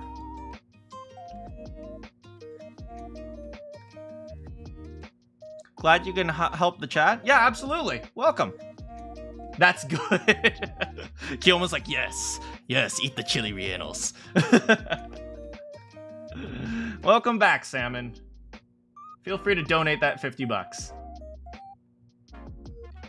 Let's see here. All right, help me pick out a burrito, guys. Okay, before I end the stream, help me pick out a burrito. Okay, let's see here. Burrito. Option 3. Wow, thanks. Or the quesadillas, even though I'm lactose intolerant. Thanks! Let's see here. Oh, they have breakfast burritos, too. Not sure how I feel about eating a burrito for breakfast, but... Burrito. Okay. We have a double-wrapped carne asada breaded fish guacamole salsa mexicana. I don't know what that is. Cabbage and tartar sauce. Tartar sauce? It can't be that can't be tartar sauce. It's gotta be like a mistranslation. Tartar sauce? Just like breakfast tacos. Just fly to Japan. Yeah, authentic, obviously. Might as well ban them again if they won't commit to the bid for ban evasion. I mean, in theory, ban evasion is an offense, but honestly, I've realized in my life to not care so much about the small things. If he's contributing to the chat, sure. Because like more people talking in the chat actually improves your visibility. Anyway, we got the El Patron burger, carne asada, chili Ortega. What is chili Ortega? Chili Ortega. It's a green chili.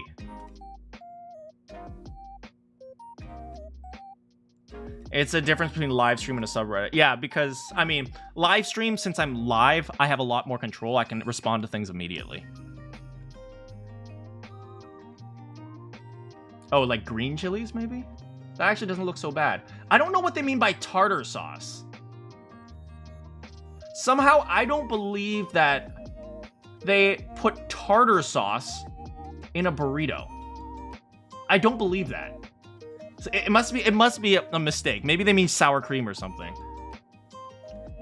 Ooh, this one's good. Carne asada, chili relleno, rice, beans, cheese, enchilada sauce. Ooh. Ooh. Flaming hot Cheeto burrito. Yo. Yo, hold the phone.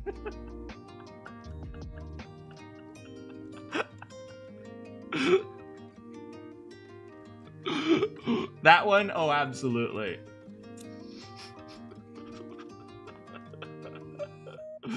Anyway, I'm gonna go and drown myself in meat and cheese.